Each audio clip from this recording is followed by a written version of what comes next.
Chapter 1. The curious message. It was during the dreary month of November in the year 1891 that a most peculiar case came to the attention of my friend Mr. Sherlock Holmes. London had been enveloped in a thick yellowish fog for nearly a fortnight, and Holmes had grown increasingly restless within the confines of our lodgings at 221B Baker Street. For days he had alternated between languid bouts of violin playing and frenetic pacing. His keen mind clearly starved for intellectual stimulation. I had taken to reviewing my notes on our previous adventures with the intention of publishing another account. But even this activity seemed to irritate my companion, who declared more than once that my romantic embellishments did the science of deduction a grave disservice. Facts, Watson, facts!" he had exclaimed that very morning, gesturing with his pipe. "The public would be better served by a clear exposition of reasoning rather than your flowery prose and dramatic conclusions." I was about to defend my literary style when Mrs. Hudson knocked and entered with a telegram addressed to Holmes.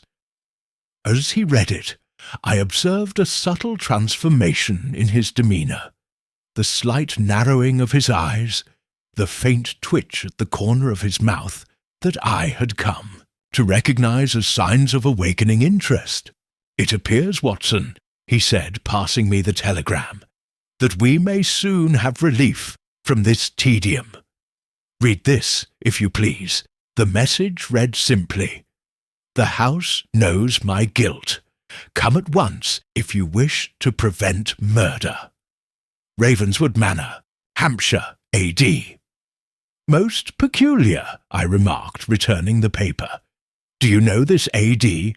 "I do not," Holmes replied, already moving toward his bedroom. "But the message suggests a mind either in the grip of delusion or genuine terror. Either possibility presents an intriguing problem." Within the hour, Holmes had transformed from the listless figure sprawled in his armchair to the alert and energetic detective I knew so well. He donned his travelling coat and urged me to do the same. "But surely," I protested, "we need more information before rushing off to Hampshire. This could be nothing more than the ravings of a disturbed mind." "On the contrary, my dear Watson," Holmes replied, his eyes gleaming. "The very oddity of the message is what compels our attention. A house that knows guilt. A murder yet to be committed. These are not the usual contrivances of hoaxers, who typically favour more conventional scenarios to lure the unwary." As we descended the stairs, I noticed Holmes examining the telegram once more. "Note the quality of the paper, Watson," he said. "Expensive stock, the kind used by the privileged classes. And the handwriting, though hastily scrawled, it shows the confident strokes of education. Our mysterious A.D. is wealthy, well-bred, and in a state of considerable agitation." We hailed a hansom cab to take us to Waterloo Station, where we caught the next train bound for Hampshire. As the cityscape gave way to the misty countryside, Holmes sat in contemplative silence, his sharp profile silhouetted against the window. I knew better than to interrupt his thoughts, for this was when his remarkable mind was most active, constructing and discarding theories based on the scant information we possessed. It was only as we approached our destination that Holmes spoke again. "I have telegraphed ahead to secure lodgings at the local inn," he said.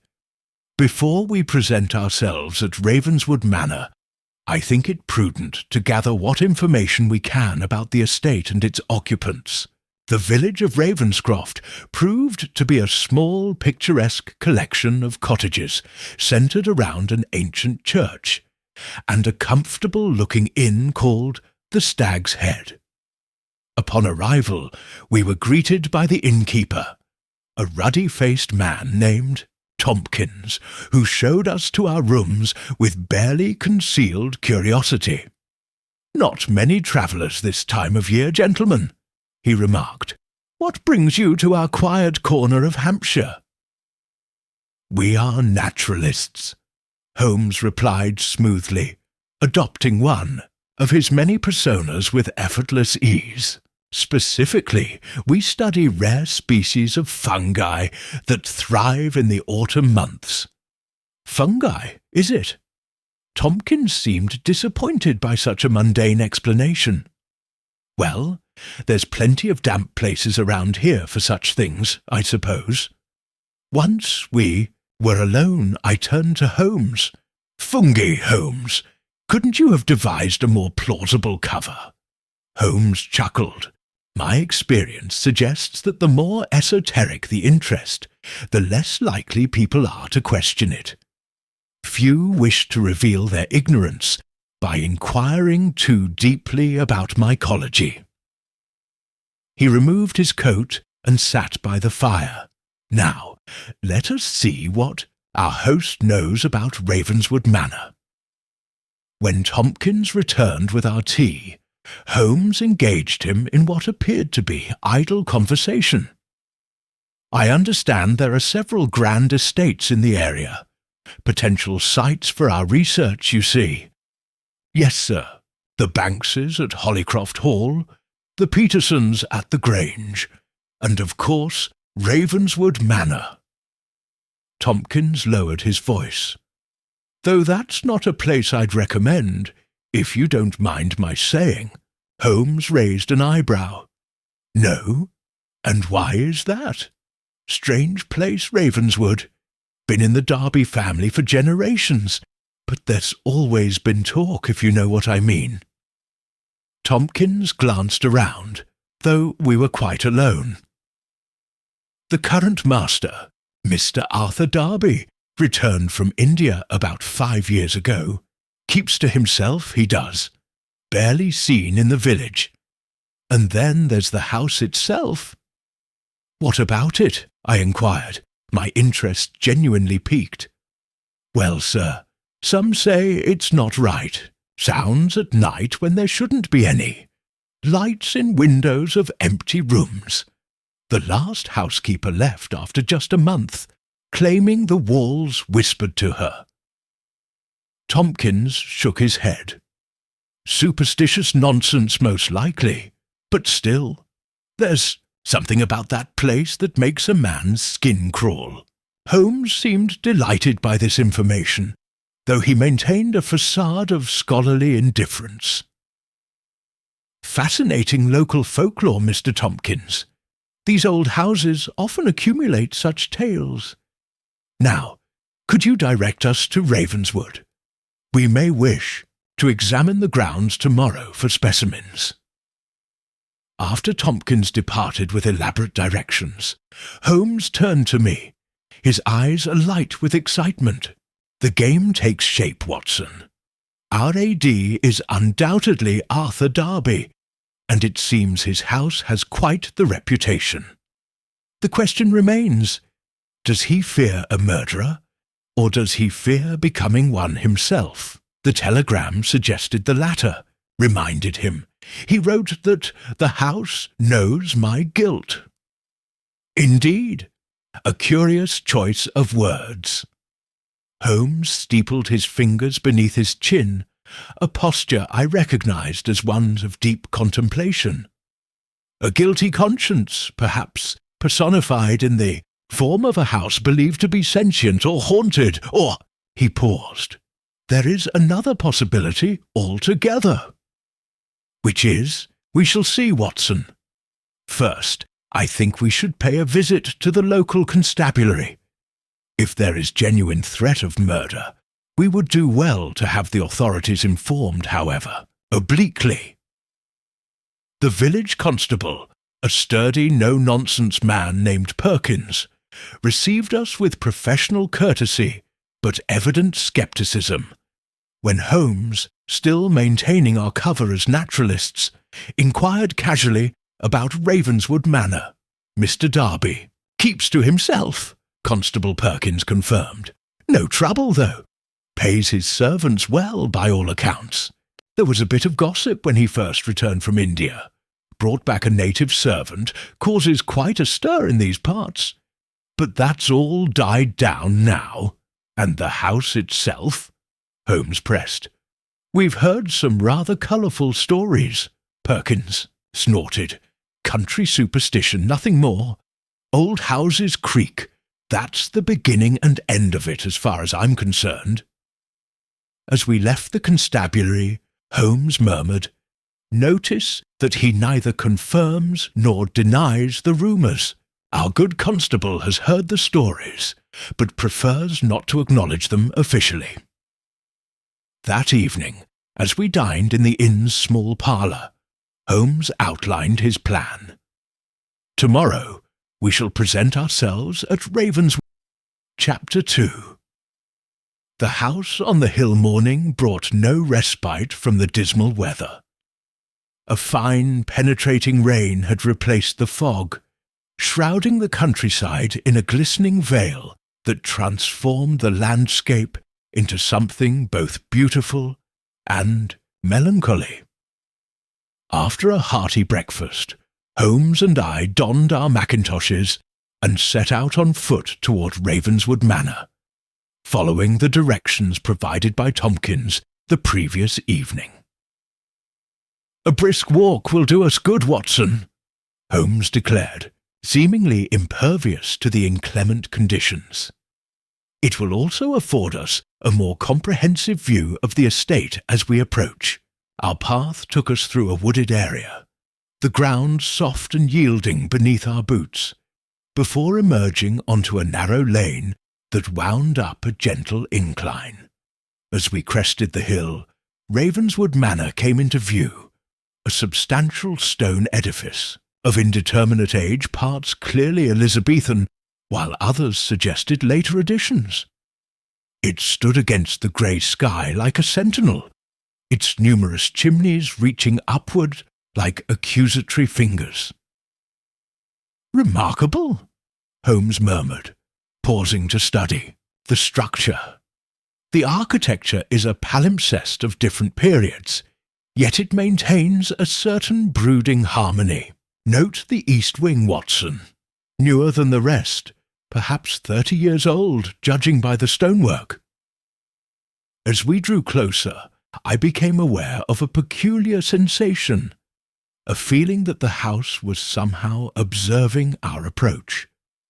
I dismissed this fancy as the product of Tompkins's superstitious tales, yet I could not entirely shake the impression. The grounds immediately surrounding the manor were well maintained, though the gardens had the slightly untamed appearance typical of the season. A gravel drive led to an imposing front entrance, and it was toward this that Holmes directed our steps with the confident air of one paying a social call rather than investigating a potential crime. Our summons was answered by a tall, austere butler whose impassive countenance registered only the faintest flicker of surprise at finding unexpected visitors on his doorstep. "Good morning," Holmes announced cheerfully. "I am Professor James Moriarty, and this is my colleague, Dr. White. We are conducting research on rare fungi for the Royal Botanical Society, and would be most grateful for permission to examine the grounds of Ravenswood." I nearly started at Holmes's choice of alias, that of his greatest adversary, but maintained my composure. The butler regarded us with undisguised suspicion. "Mr. Darby rarely receives visitors, sir, especially without prior arrangement. We require only access to the grounds," Holmes insisted pleasantly. "We need not disturb your master at all." Before the butler could respond, a voice called from within. "Who is it, Richards?" "Botanist, sir, requesting permission to examine the grounds." A moment later, a man appeared in the doorway beside the butler.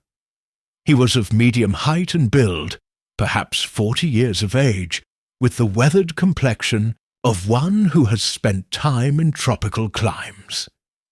His dark hair was flecked with grey at the temples, and his eyes, a striking pale blue, possessed a haunted quality that immediately captured my attention.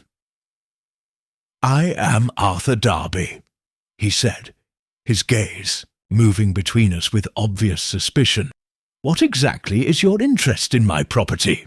Holmes launched into an elaborate explanation of fungal varieties and optimal growing conditions, peppering his discourse with Latin terminology that I doubted existed outside his fertile imagination. Throughout this performance, he maintained steady eye contact with our reluctant host, and I recognized the subtle scrutiny he was conducting. "You are not botanists," Darby interrupted suddenly. His voice was low, but carried an unmistakable tremor.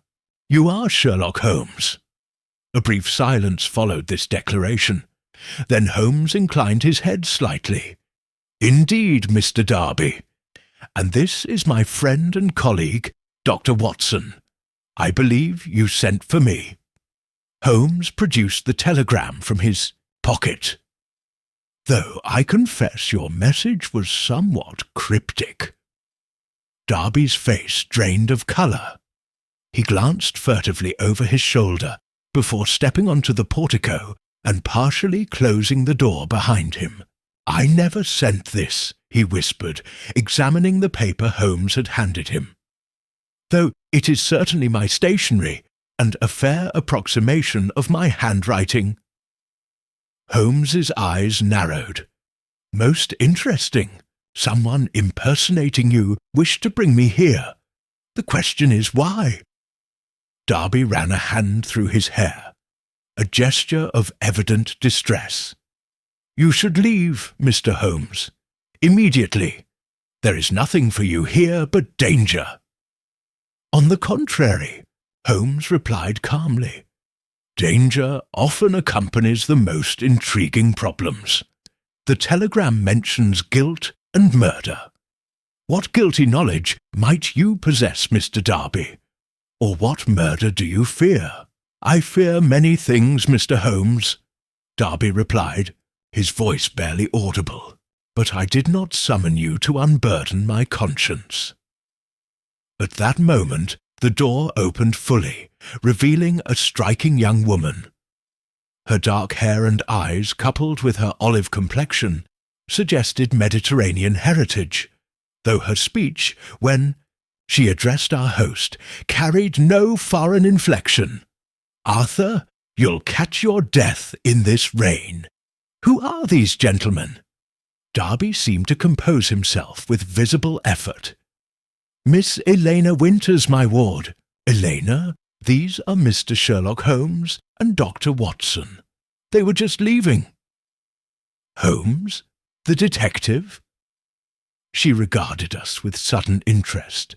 "But surely they've come all this way. We cannot send them back in this weather without at least offering refreshment."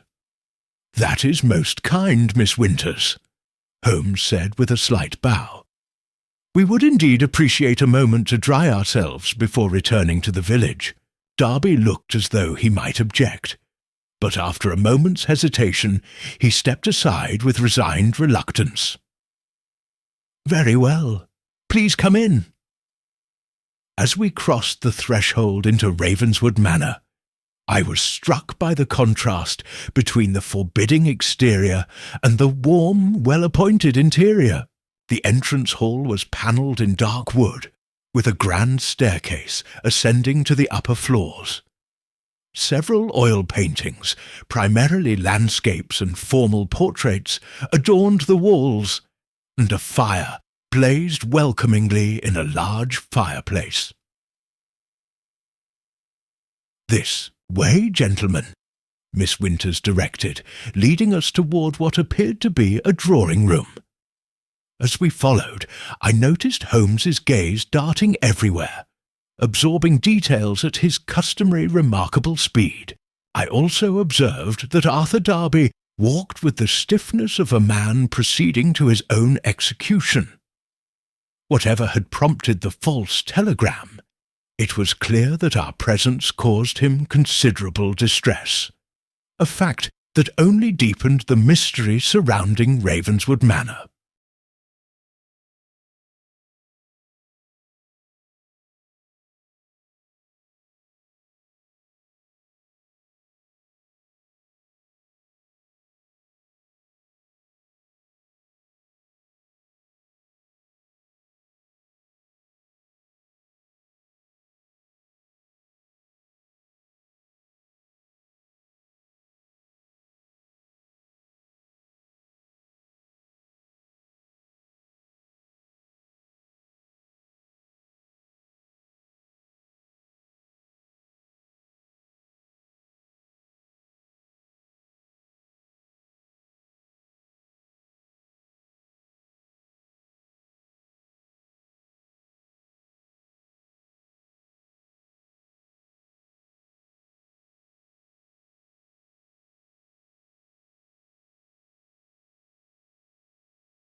Chapter 3. Whispers in the Walls. The drawing-room into which we were ushered reflected the same tasteful opulence as the entrance hall, rich draperies framing tall windows that overlooked the rain-soaked gardens, comfortable furnishings arranged, conversationally around another roaring fire, and walls lined with well-filled bookshelves. Richards, the butler, appeared silently with a tea-tray, which Miss Winters took charge of with practised grace.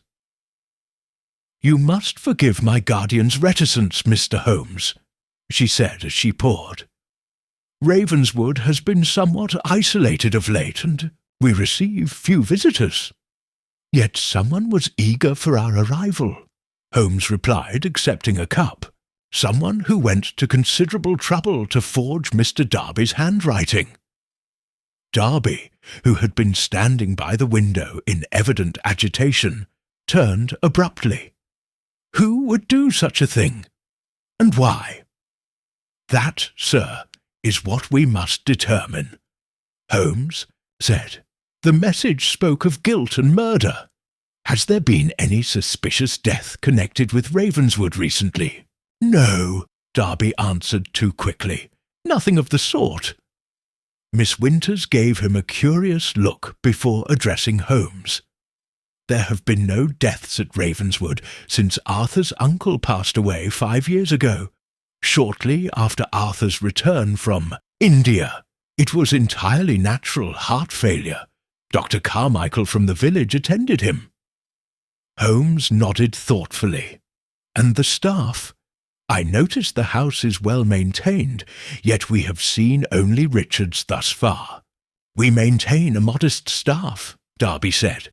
"A cook, 2 maids, a groundskeeper, and—" He hesitated momentarily. "My personal servant, Patel, who accompanied me from India." "You mentioned that the house knows your guilt," I interjected, quoting the telegram. "What guilt might that refer to, Mr. Darby?" A strange expression crossed our host's face, a mixture of confusion and fear. "As I've said, I did not send that telegram." "Yet it refers to something specific," Holmes pressed. "Something that might be meaningful to you, perhaps?" Before Darby could respond, a door at the far end of the room opened, admitting a thin, elderly man of Indian appearance, dressed in Western clothing of good quality but conservative cut. His bearing was dignified, his expression inscrutable. "Ah," Patel, Darby said, with what seemed like relief at the interruption. These gentlemen are Mr. Holmes and Dr. Watson. They were passing by and sought shelter from the rain. If Patel found anything unusual in unexpected visitors at this remote estate, he gave no sign of it. He bowed slightly in our direction. "Gentlemen," he said, his English perfect but accented, "will you be staying for luncheon?" "I'm afraid we must return to the village shortly," Holmes replied, studying the man with keen interest. "But perhaps you could first satisfy my curiosity about this remarkable house. I understand it has quite a reputation locally." Patel's expression remained impassive. "Old houses accumulate stories, sir, as old people accumulate aches. Neither should be given undue credence." "Patel has been with me for many years," Darby explained. "He takes a pragmatic view of the eccentricities of Ravenswood." "And what eccentricities might those be?" Holmes inquired lightly. A moment of uncomfortable silence followed. It was Miss Winters who finally broke it with a small, nervous laugh. "Surely you've heard the tales in the village, Mr. Holmes. Ravenswood is supposed to be haunted. Whispering walls, phantom footsteps, that sort of nonsense. Every old house in England seems to have similar stories attached to it." "Elena, please," Darby murmured, his discomfort evident. Holmes set down his teacup and leaned forward, his penetrating gaze fixed on our host. "Mr. Darby, someone has gone to considerable effort to bring me here under false pretences. This suggests a matter of some urgency. I cannot help if I am kept in the dark." Darby glanced at Patel, who remained expressionless, then at his ward, who gave him an encouraging nod. With a deep sigh, he sank into a chair opposite Holmes. "Very well. Since you are here, I suppose I must explain." He paused, collecting his thoughts. "The stories about Ravenswood are not entirely without foundation. Since my return from India, I have experienced phenomena that defy rational explanation." "Such as?" Holmes prompted. "Voices, Mr. Holmes. Whispers in the walls when no one is present. Objects moved or disturbed when the house is empty save for myself. And," he hesitated, lowering his voice, "a persistent sense of being watched, judged even, by some unseen presence. Arthur believes the house itself is somehow sentient," Miss Winters added, her tone suggesting she found the idea fanciful. "Not sentient," Darby corrected sharply. "Haunted, perhaps, though that term carries unfortunate associations. But there is something here, Mr. Holmes, something that knows—" "Knows what, Mr. Darby?" Holmes asked softly. Darby's pale eyes darted nervously around the room before returning to Holmes. "Things it should not be possible to know. Private thoughts, past actions." I expected Holmes to dismiss these claims outright, for he had little patience with supernatural explanations. To my surprise, he merely nodded thoughtfully. "Have you consulted anyone about these experiences? A physician, perhaps?" "You think me mad," Darby said with a bitter smile. "I assure you, I am quite sane. Patel can confirm that these phenomena are real." All eyes turned to the Indian servant, who inclined his head slightly. "There are more things in heaven and earth, Mr. Holmes, than are dreamt of in your philosophy, but I cannot speak to whether the source is supernatural or merely unusual." Holmes rose and walked to the window, hands clasped behind his back. "Most intriguing. Tell me, Mr. Darby, have these manifestations intensified recently? Changed? In character, perhaps?" Darby looked startled. Yes, as a matter of fact. For the past fortnight, the whispers have grown more insistent, more threatening. How did you know? A reasonable inference, Holmes replied. Something must have precipitated the sending of that telegram, forged or otherwise. He turned back to face the room. Would it be possible to examine the house more thoroughly? The architecture is quite remarkable.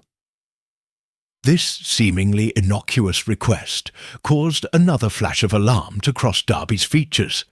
But Miss Winters quickly intervened. Of course, Mr. Holmes, I would be happy to show you around. Ravenswood has many interesting features. Elena, I don't think, Darby began.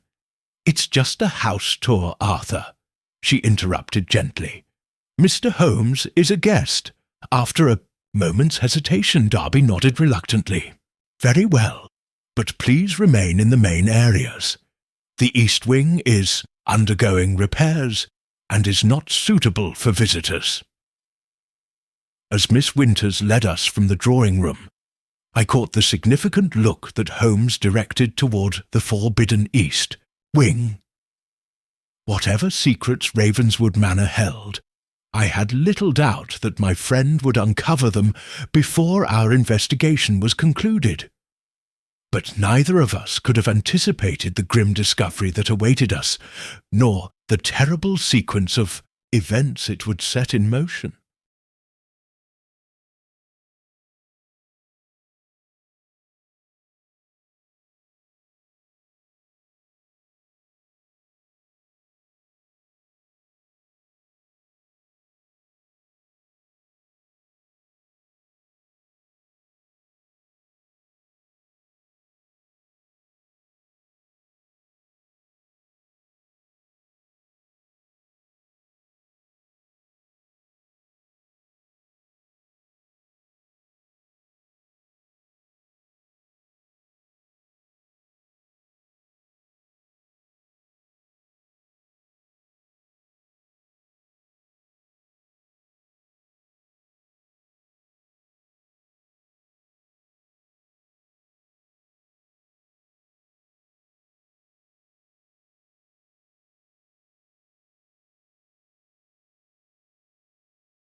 Chapter 4.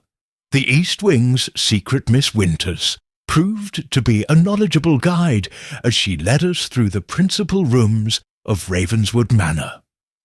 The house was indeed a fascinating amalgamation of different architectural periods, with the oldest sections dating to the early Elizabethan era. Throughout our tour, Holmes maintained the pretense of an interested visitor, commenting appreciatively on various features while his keen eyes absorbed every detail. The Darby family has owned Ravenswood for nearly 3 centuries, Miss Winters explained as we passed through a long gallery adorned with ancestral portraits. Arthur is the last of the direct line. "And you, Miss Winters?" Holmes inquired. "How came you to be Mr. Darby's ward?" A shadow passed briefly across her face. "My father was Arthur's business partner in India. When my parents died of fever in Bombay, Arthur assumed responsibility for me. I was 17 then, 5 years ago now. Most commendable of him," Holmes remarked. "And now you make your home at Ravenswood. Yes, though it was not always a comfortable one." She lowered her voice, glancing over her shoulder to ensure we were not overheard.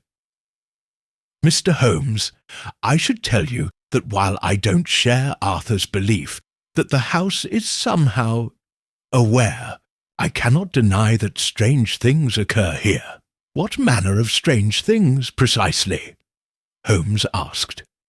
"Beyond what Arthur mentioned?"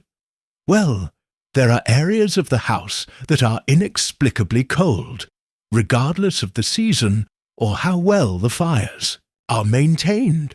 There are sounds at night, not merely the settling of an old structure, but rhythmic, deliberate noises. And there have been sightings." "Sightings?" I echoed. "A figure, a woman by most accounts, glimpsed briefly at the end of corridors or in doorways, but gone when one looks directly." Miss Winters gave an embarrassed laugh. "I sound like a superstitious housemaid, I know. I've never seen this apparition myself, but both maids have, as has Richards. And Mr. Darby," Holmes prompted. She hesitated. "Arthur claims to have seen her multiple times, particularly in the East Wing.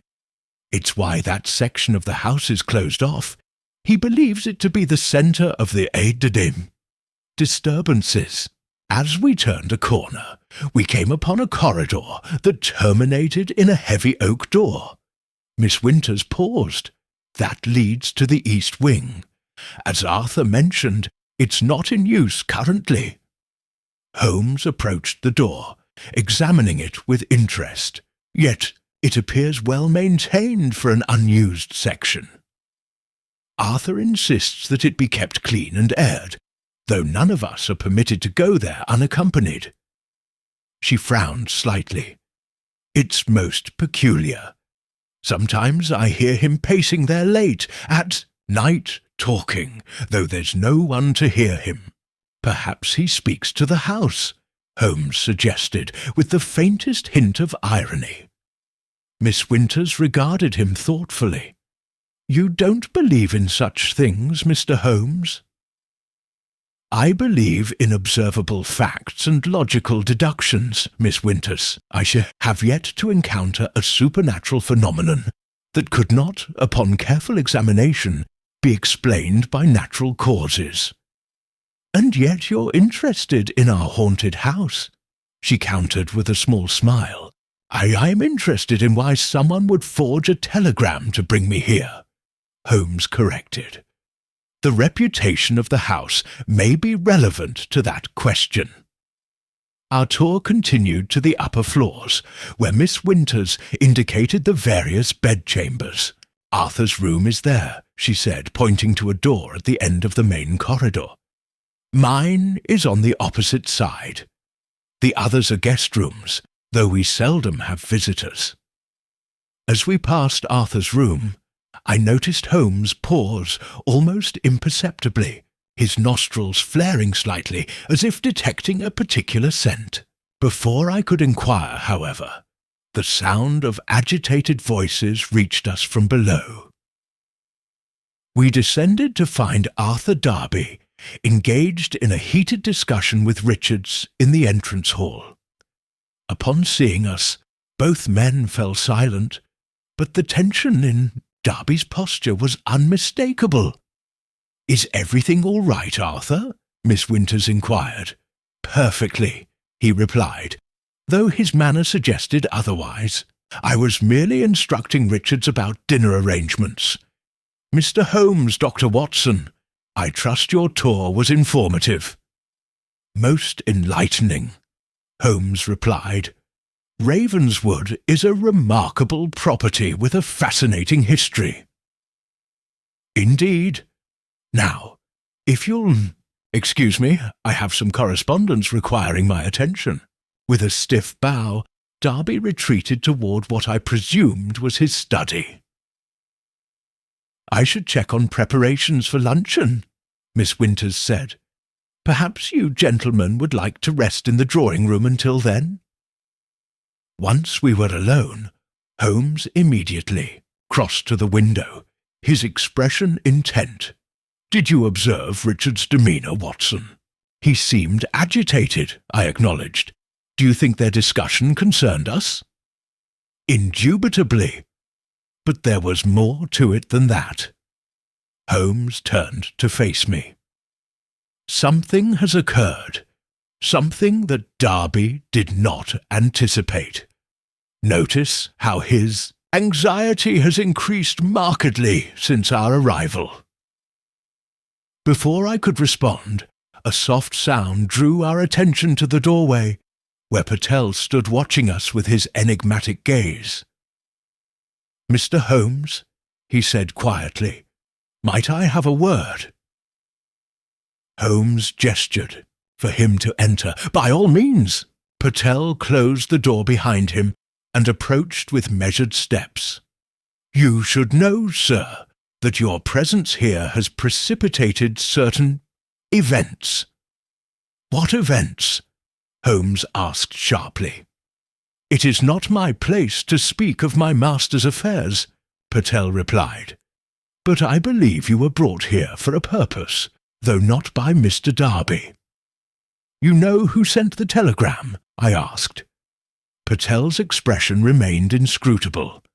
I cannot say with certainty, but there are forces at work in this house that defy conventional explanation. You refer to the supposed haunting, Holmes said, his tone neutral. I make no claims about the nature of these forces, Mr. Holmes. I merely observe their effects, and I observe that since your arrival they have intensified. Patel reached into his pocket and withdrew a small object, which he placed on the table between us. This was found this morning in the East Wing, in a room that had been locked for years. It was a gold locket, tarnished with age but still beautiful, its surface etched with an intricate design. Holmes picked it up, examining it closely before pressing the catch. Inside was a miniature portrait of a young woman with dark hair and delicate features, her expression serious, but with a hint of warmth in her painted eyes. Who is she? Holmes asked. That, sir, is what Mr. Darby fears you will discover. With those cryptic words, Patel bowed slightly and withdrew from the room as silently as he had entered. Holmes continued to study the locket, his brow furrowed in concentration.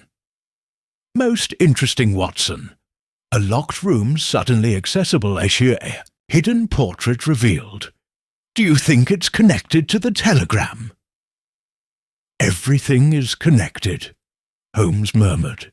The question is how. He slipped the locket into his pocket. I believe a closer examination of the East Wing is in order.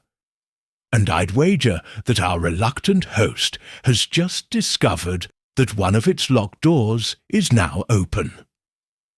But Darby expressly forbade us from entering that part of the house, I reminded him. Holmes's eyes gleamed with the excitement of the hunt. Then we shall have to be discreet, Watson. Tonight, when the household is asleep, we will discover what secret the East Wing contains that was worth summoning Sherlock Holmes to Ravenswood Manor. I felt a familiar thrill of anticipation mixed with apprehension. When Holmes set his mind on a course of action, nothing short of physical restraint could deter him. and even that, I suspected, would prove only a temporary impediment. As we joined the household for luncheon, I observed that Arthur Darby's distress had only increased. He ate little, his gaze frequently darting to the windows as if expecting some unwelcome arrival.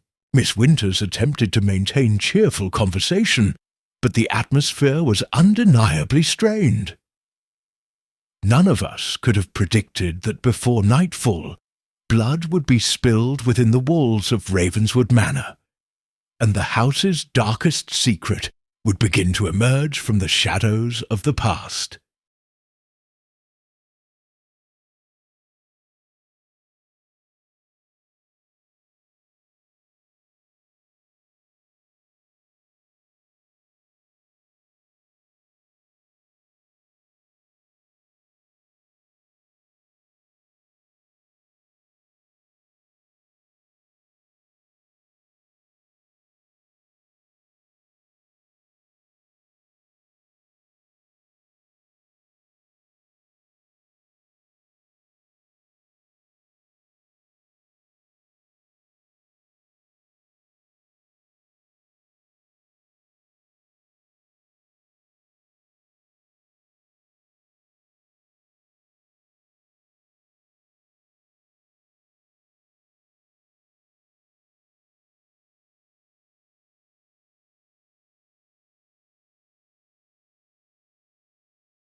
Chapter 5. Blood on the Staircase. The remainder of the afternoon passed with excruciating slowness. After luncheon, Darby excused himself, citing correspondence that demanded his attention, while Miss Winters was called away by the housekeeper regarding some domestic matter. Holmes and I found ourselves at liberty to explore the ground floor of the manor, though Richard seemed to materialize with suspicious frequency wherever we happened to be, his watchful presence effectively limiting our investigations. "Our movements are being monitored, Watson," Holmes murmured as we examined a collection of Indian artifacts displayed in a glass cabinet. "The question is whether Richards acts on Darby's instructions or his own initiative. Perhaps he's simply being attentive to guests," I suggested, though without much conviction.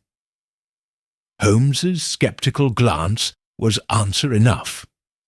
"Note how his appearances coincide precisely with our approach to any door leading toward the east wing. No, Watson, we are being shepherded away from something specific." By tea time, the atmosphere in the house had grown increasingly oppressive. The rain continued unabated, drumming against the windows with a persistent melancholy rhythm, while occasional gusts of wind moaned through the eaves. Inside, an unnatural stillness prevailed, broken only by the ticking of the grandfather clock in the entrance hall and the muffled movements of servants going about their duties.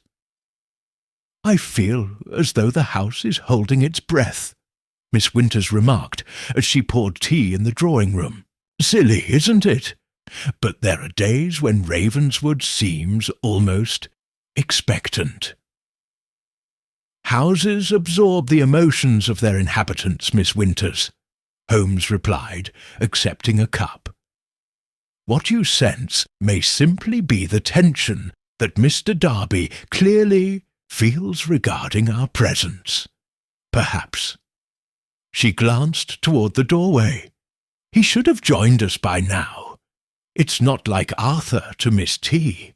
As if summoned by her words, the door opened, but it was Patel who entered, his normally impassive features showing subtle signs of concern. "Miss Winters," he said quietly, "Mr. Darby asks that you excuse him. He is indisposed." Miss Winters set down her teacup with a sharp clink. "Is he unwell? Should I call for Dr. Carmichael?" "That will not be necessary.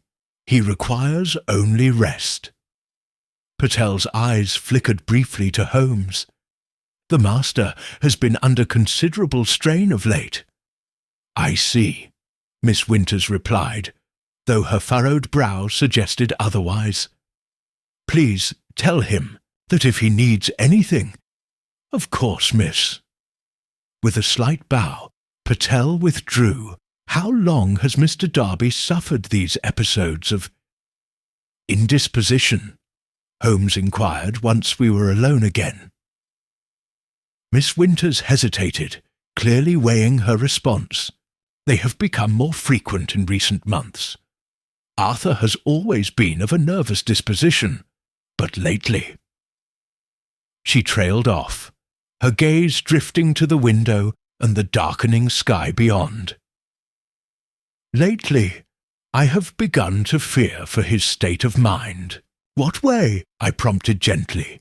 "He sleeps poorly. I hear him pacing at all hours. Sometimes he speaks to himself, or to someone unseen, and he has become increasingly convinced that the house is trying to communicate with him." She turned back to us, her expression troubled. "Mr. Holmes, I did not wish to say this in Arthur's presence, but I am the one who hoped you might come to Ravenswood." Holmes's eyebrows rose slightly. "Yet you claim you did not send the telegram." "I did not, though I confess I considered contacting you. Arthur's behaviour has become so erratic, and the incidents in the house so specific, as if they are meant to communicate something particular." "What incidents precisely?" Holmes leaned forward, his keen gaze fixed on her face. Objects from the past appearing where they should not be. A music box that belonged to the first Mrs. Darby, Arthur's aunt by marriage, found playing in a room that had been locked for years. Letters from old correspondence rearranged to form new messages. She lowered her voice. "And the whispering, voices too faint to discern words, but growing louder in Arthur's presence." Before Holmes could pursue this line of inquiry further, the tranquillity of the afternoon was shattered by a terrible cry from somewhere above us, followed by a heavy crash that reverberated through the house. We sprang to our feet simultaneously, Holmes reaching the door in 2 swift strides with Miss Winters and myself close behind. As we emerged into the entrance hall, a second cry, this one clearly of distress, directed our attention to the grand staircase. There, halfway down, lay the crumpled form of Arthur Darby, blood streaming from a wound on his temple and pooling on the polished wood beneath him.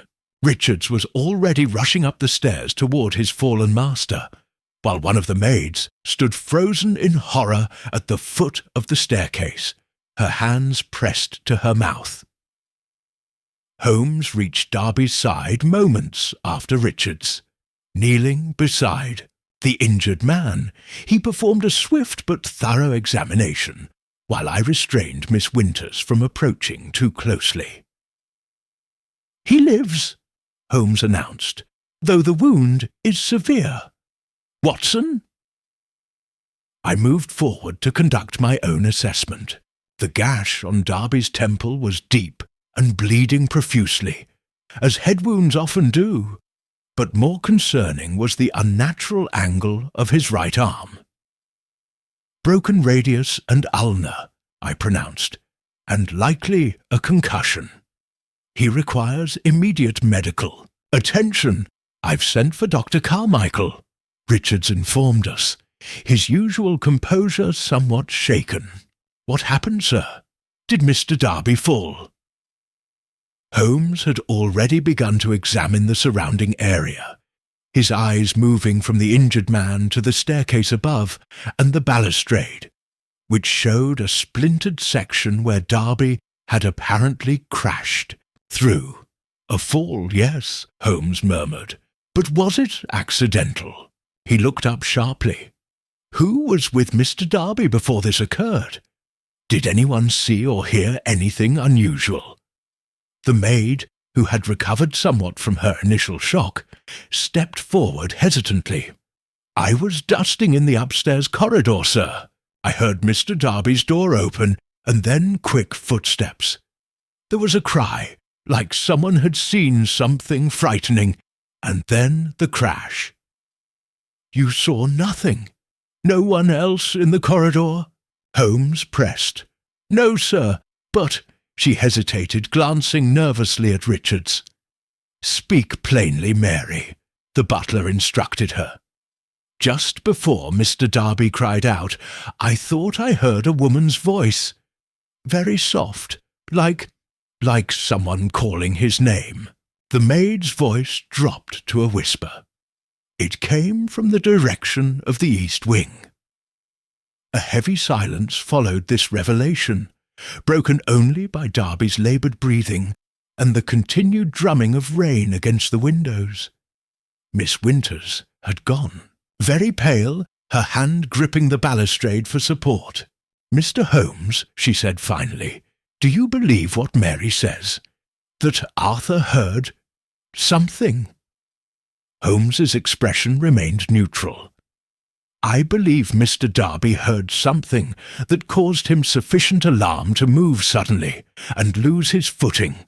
Whether that something was supernatural or all too human remains to be determined. At that moment, Patel appeared at the top of the stairs, his normally stoic demeanour giving way to genuine concern as he beheld his master's injured state. This should not have happened, he said, more to himself than to anyone present. The time was not yet right. Holmes's gaze sharpened. What time, Mr. Patel? What did you expect to happen? Before Patel could respond, the front door burst open, admitting a gust of wind and rain, along with a stocky, middle-aged man carrying a medical bag, whom I took to be Dr. Carmichael. The arrival of the physician shifted our focus back to the immediate needs of the injured man, and in the general movement that followed, I noticed that Patel had slipped away as silently as he had appeared. As Darby was carefully transported to his bedroom under Dr. Carmichael's supervision, Holmes drew me aside.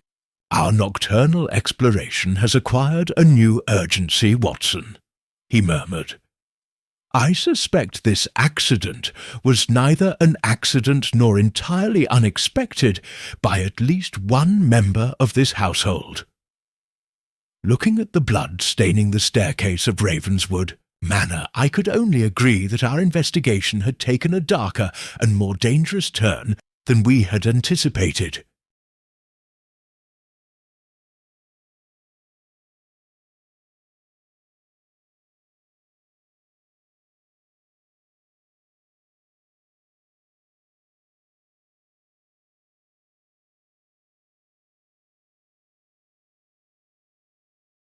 Chapter 6. Night Whispers. Dr. Carmichael emerged from Darby's bedchamber some time later, his expression grave as he joined us in the drawing-room where we had been anxiously awaiting his assessment. Mr. Darby has sustained a significant concussion and a compound fracture of the right arm, he reported. I've set the bone and stitched the head wound, but he will require complete rest for several days. He is conscious but somewhat disoriented. Has he spoken about what happened? Holmes inquired. The doctor hesitated. He is not entirely lucid. He keeps referring to a woman calling his name, and something about a door that should have remained locked. Carmichael's professional demeanour wavered slightly. Between ourselves, gentlemen, Miss Winters, this is not the first time I've attended Mr. Darby for incidents that defy easy explanation. What do you mean? Miss Winters asked, her voice tense. 3 months ago, I was summoned here in the middle of the night. Mr. Darby had burns on his hands. as if he had thrust them into a fire. He claimed he had been sleepwalking, but the doctor shook his head. His explanation did not align with the nature of the injuries. And before that, Holmes prompted, various complaints, mostly exhaustion, nervous agitation. Mr. Darby has never been robust, but since his return from India, his health has been increasingly fragile. Carmichael gathered his things. I've administered a sedative. He should sleep through the night, but I would recommend someone sit with him. I'll return in the morning to check his condition. After the doctor's departure, Miss Winters turned to us with obvious distress. I should have mentioned these previous incidents, Mr. Holmes. I didn't realize they might be relevant. Everything is potentially relevant in a case of this nature, Holmes replied, not unkindly. Now, who will sit with Mr. Darby tonight? I will, Patel said from the doorway, startling us with his silent appearance. It is my duty. Miss Winters looked relieved. Thank you, Patel. Please send for me if there's any change in his condition. As evening descended on Ravenswood Manor, the household settled into an uneasy quietude. Dinner was a subdued affair, with Miss Winters making valiant but largely unsuccessful attempts at conversation. The wind had strengthened, rattling the windows and creating an eerie chorus of moans and whistles as it found its way through the ancient structure's many crevices. Holmes and I retired early to our adjoining guest rooms, ostensibly to rest after the day's disturbing events. Once the house had grown silent, however, Holmes appeared at my door, fully dressed and with an unmistakable gleam of anticipation in his eyes. The household is asleep, Watson, he whispered. Now is our opportunity to investigate the East Wing. This wise, Holmes? I asked, nevertheless reaching for my coat. After what happened to Darby, it is precisely because of what happened that we must proceed, he replied firmly. There is a pattern emerging, Watson, and I intend to decipher it before anyone else comes to harm. We made our way silently down the corridor, guided by the faint light of Holmes's dark lantern. The manor seemed transformed by night, familiar spaces rendered strange by shadow, ordinary sounds amplified by the stillness. As we approached the door leading to the East Wing, I could not suppress a shiver that had nothing to do with the night's chill. Holmes examined the heavy oak door carefully before attempting to open it. To our surprise, it swung inward without resistance. Unlocked, Holmes murmured. Interesting. The corridor beyond was markedly colder than the rest of the house, our breath forming visible clouds in the beam of the lantern. The wallpaper here was of an older style, faded and peeling in places, and a fine layer of dust covered the floor, despite Darby's supposed insistence that this section be maintained. No one has passed this way in some time, Holmes observed, crouching to examine the dust. Except... He pointed to a single set of footprints leading further into the wing. These are recent, made today, I would judge, and by someone with a distinctive limp in the right leg. Darby, I suggested. No, the stride is longer, and Darby showed no sign of lameness. Someone else has been here, Watson. We followed the footprints to another door, this one slightly ajar. Beyond it lay what appeared to be a lady's sitting room, preserved as if its occupant had only stepped out momentarily. A writing desk stood by the window, an embroidery frame rested on a small table, and several books lay open as if in the midst. of being read. This room has been deliberately maintained, Holmes said, examining the surfaces which, unlike the corridor, were free of dust. Darby has kept it as a shrine of sorts. To whom? I wondered aloud. In answer, Holmes directed the beam of his lantern to a portrait hanging above the mantelpiece. It depicted a young woman with dark hair and delicate features, unmistakably the same face as in the locket Patel had given Holmes. I believe we are in the apartments of the first Mrs. Darby, Holmes said. Arthur Darby's aunt by marriage, according to Miss Winters. As we continued our exploration, the strange atmosphere of the East Wing grew more pronounced. Twice I was certain I heard the whisper of silk skirts in the corridor behind us, only to turn and find nothing. A clock that had appeared stopped began to tick as we passed, then fell silent again. In one room, a bedchamber with furnishings shrouded in dust covers, a music box suddenly began to play a melancholy tune, causing me to start violently. Holmes, by contrast, seemed energized by these occurrences, examining each with scientific curiosity rather than superstitious dread. Most interesting, he murmured, after the music box incident. The mechanism appears to be intact, but there is no obvious trigger for its activation. Holmes, I said with some exasperation, are you suggesting these phenomena have natural explanations? Everything has a natural explanation, Watson, though we may not yet possess the knowledge to discern it. He swept the lantern beam around the room. What we are witnessing may be elaborate trickery, genuine psychical phenomena, or something altogether different. At the end of a long corridor, we came upon a door different from the others, newer, more solidly constructed, and secured with a heavy iron lock. Unlike the other doors in the wing, this one remained firmly closed. This is significant, Holmes said, examining the lock.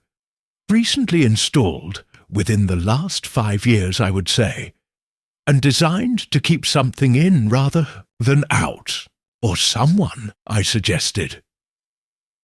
Holmes was about to reply when a sudden draught extinguished our lantern, plunging us into total darkness. In the same instant, I distinctly heard a woman's voice, soft but perfectly clear, whisper a single word, justice. I'm not ashamed to admit that I felt a chill of genuine fear. Before I could speak, however, a different sound reached us. Footsteps, quick and purposeful, approaching from the main part of the house. Holmes grabbed my arm. "Someone comes, Watson! Quickly!" We retreated into the nearest room, leaving the doctor slightly ajar to observe who might be abroad at this late hour. A moment later, a figure appeared at the far end of the corridor, carrying a candle that illuminated the unmistakable features of Patel. He moved with purpose, directly to the locked door that had caught Holmes's attention. From his pocket he produced a key, which he inserted into the lock. Before turning it, however, he paused, his head tilted as if listening. After a moment, he withdrew the key, shook his head, and murmured something in a language I did not recognize.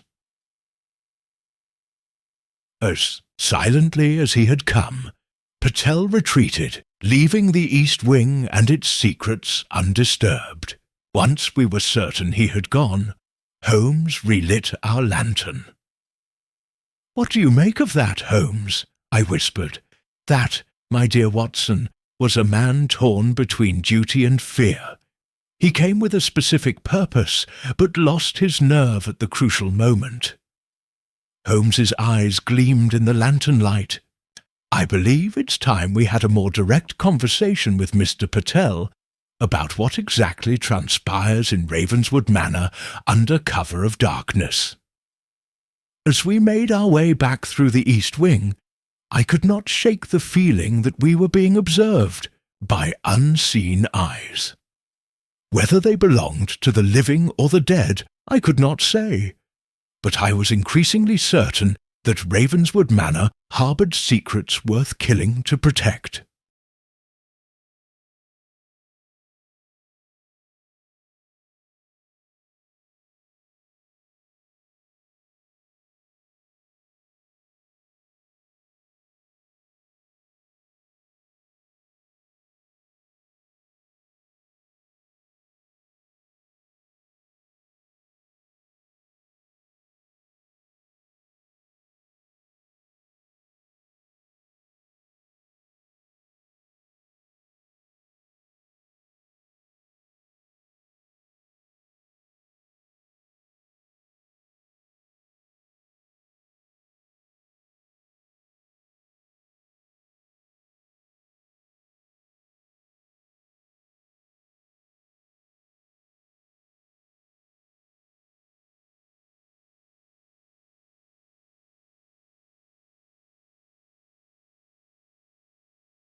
Chapter 7. The confession of Patel Dawn found Holmes and me in the breakfast room, both somewhat haggard after our nocturnal adventure, but alert with the anticipation of further developments. Holmes had been uncharacteristically silent since our return to our rooms, smoking pipe after pipe, as he contemplated what we had witnessed in the East Wing.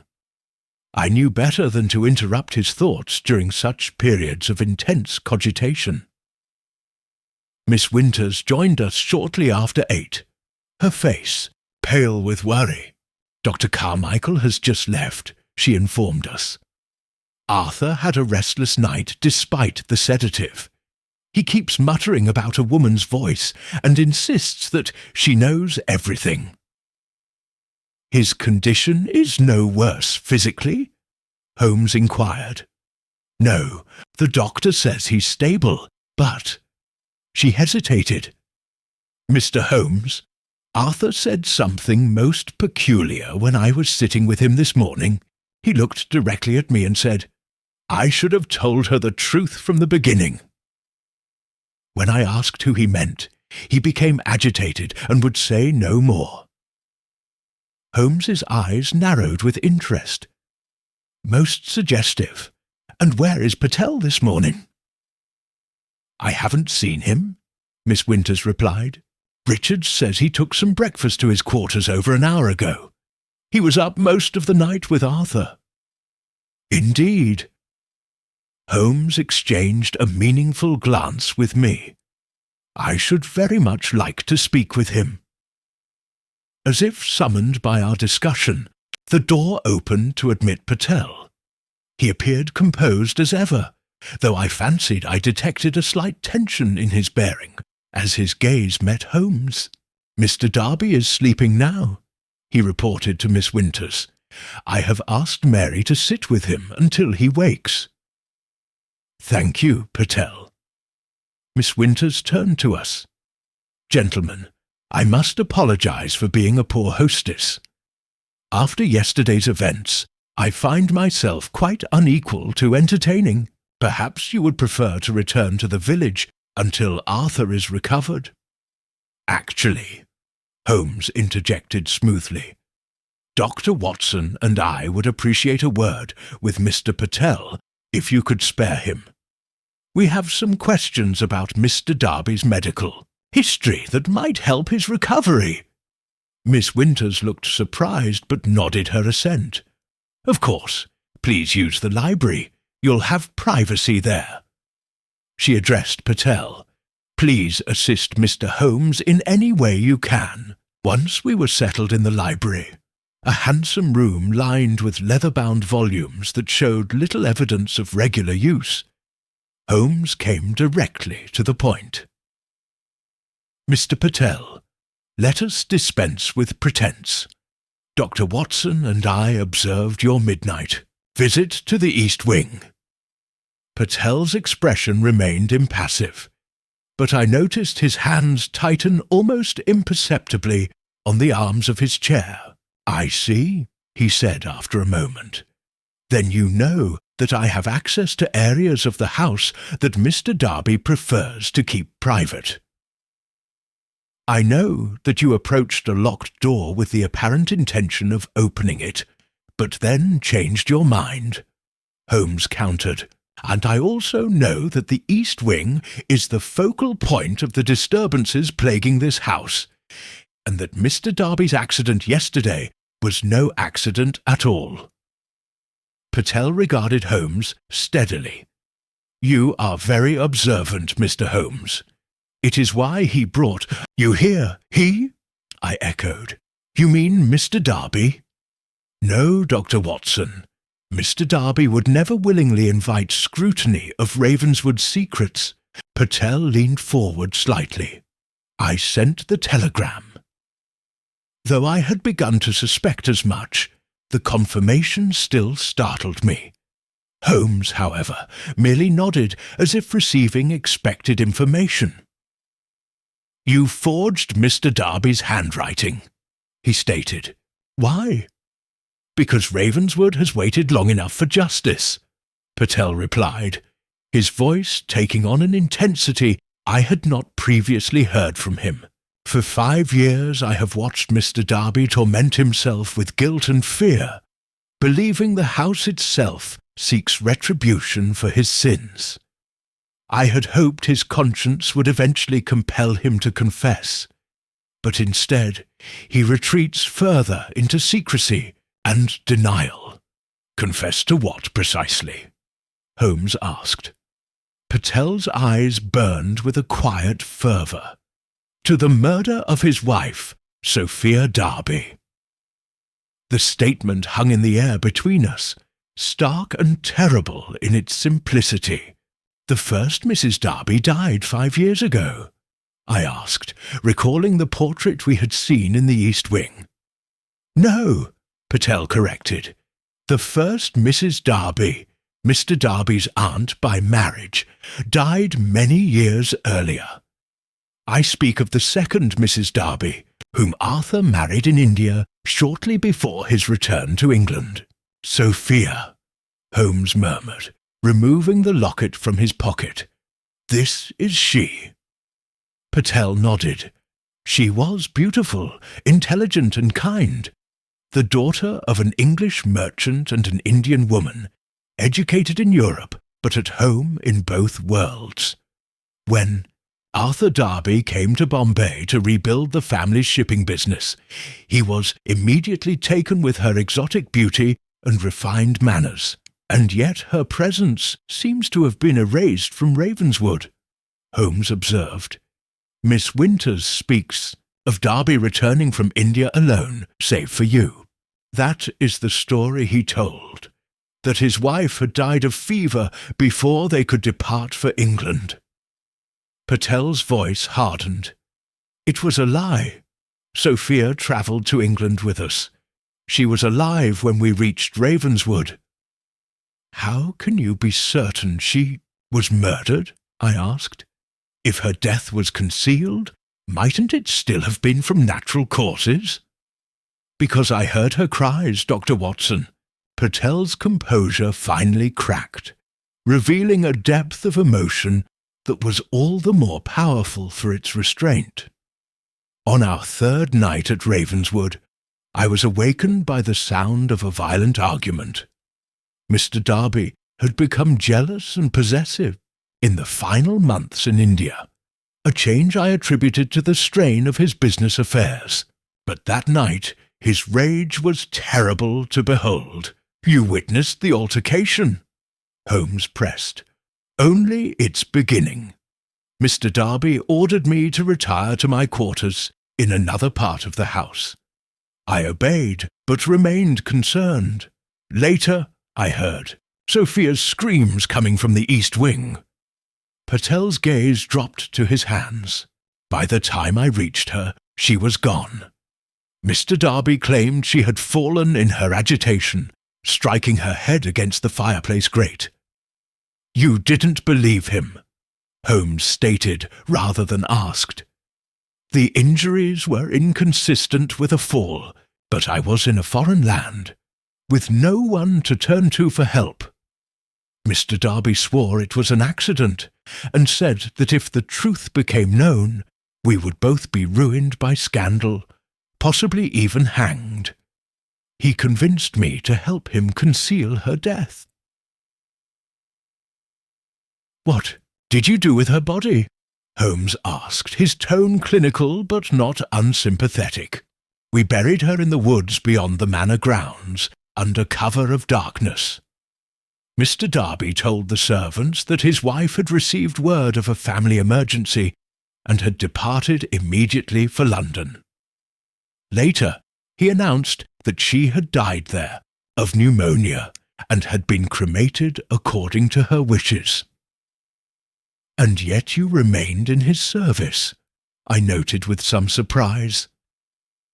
I stayed to honour a promise to Sophia, Patel replied, and because I believed that in time guilt would drive Mr. Darby to confess.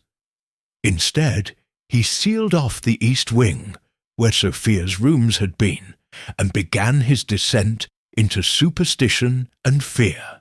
He believes his wife's spirit haunts Ravenswood. Holmes concluded. Yes, at first I thought it merely the effects of a guilty conscience. But then... Patel hesitated, clearly uncomfortable with what he was about to say. Then things began to occur that I could not easily explain.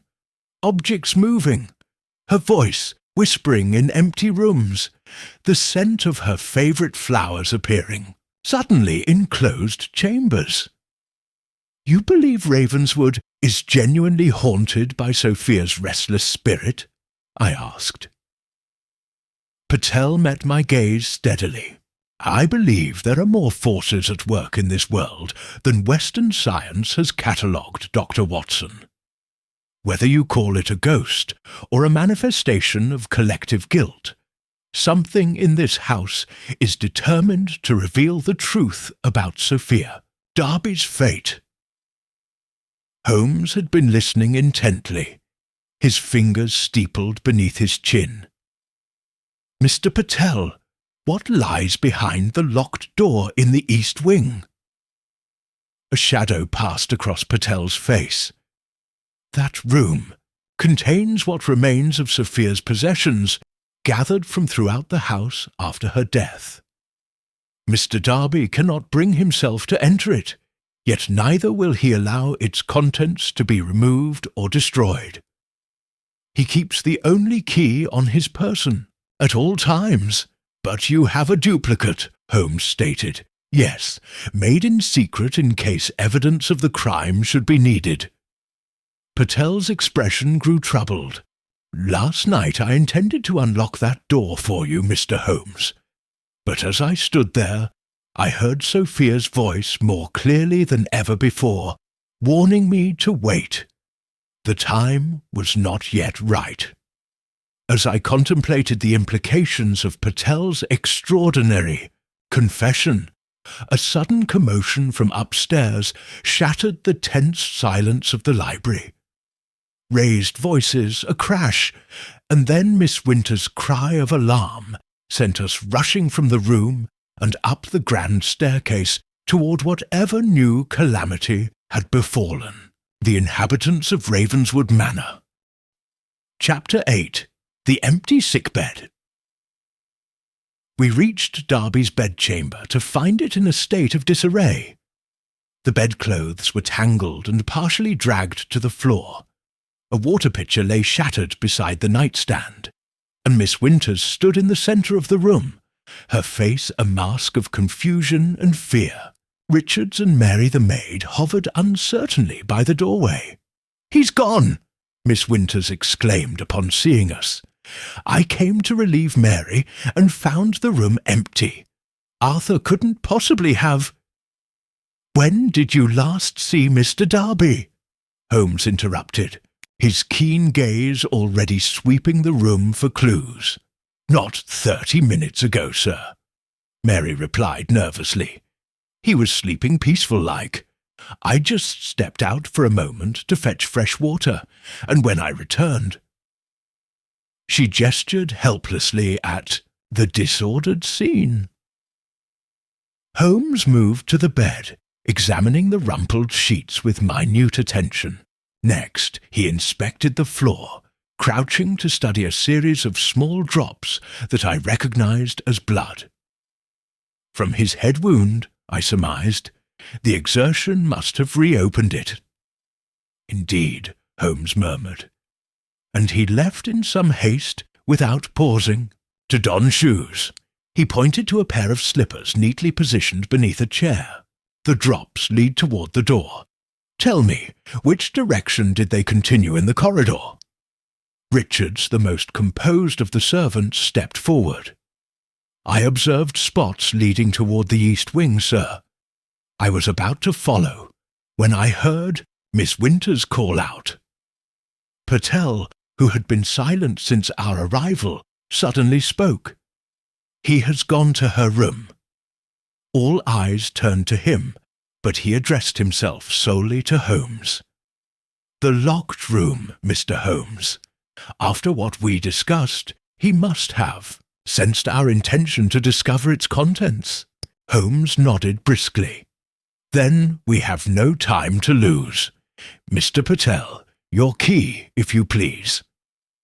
Patel hesitated only briefly before producing a small brass key from an inner pocket. "I should warn you, Mr. Holmes. In his current state, Mr. Darby may be unpredictable. All the more reason to proceed with haste," Holmes replied, accepting the key. "Watson, your revolver." I patted my pocket, confirming the presence of the service weapon I had prudently brought with me from London. "At hand, Holmes." "Good man. Miss Winters, I suggest you remain here with Mary. Richards, kindly alert us immediately if Mr. Darby should return by another route." With these instructions issued, Holmes, Patel, and I set off toward the east wing. The blood drops, though sparse, provided a clear trail to follow. Across the main corridor, through the door to the east wing, which once again stood open, and along the shadowed passage we had traversed the previous night. "He moves with surprising vigour for a man in his condition," I observed as we hastened along. "Fear provides remarkable impetus, Watson," Holmes replied. "In this case, I suspect fear of exposure." As we approached the locked door at the end of the corridor, the drops of blood grew more frequent, suggesting that Darby had paused here, perhaps struggling with weakness or indecision. The door itself, however, remained firmly closed. "He has not entered," Patel said with evident relief. "Or he has found another key," Holmes countered, examining the lock. "There are fresh scratches on the mechanism, but it appears intact." He inserted Patel's key and turned it carefully. The lock yielded with a solid click, and the door swung inward to reveal a bedchamber preserved with almost shrine-like reverence. Unlike the dust-covered appearance of the other rooms in the east wing, this one showed signs of regular, meticulous care. The four-poster bed was draped with fresh linens, the surfaces gleamed with polish, and a vase of flowers, wilting but not yet dead, stood on the dressing table.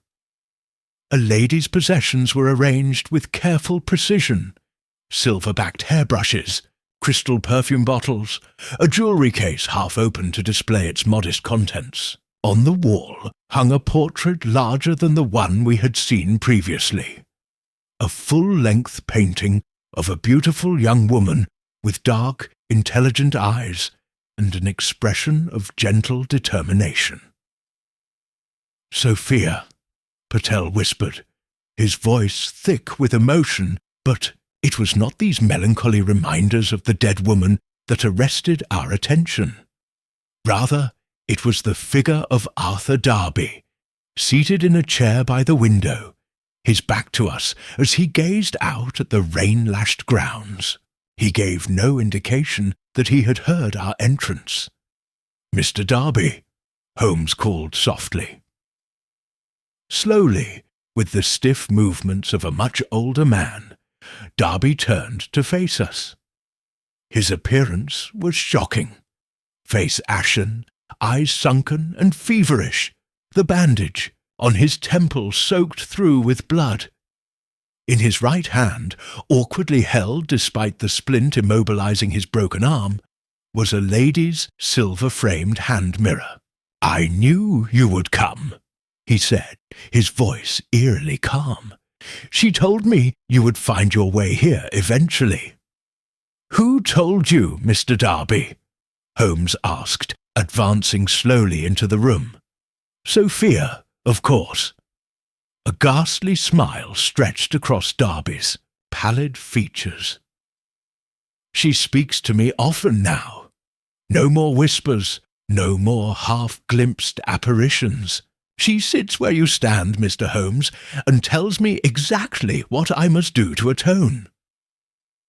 I exchanged a concerned glance with Holmes.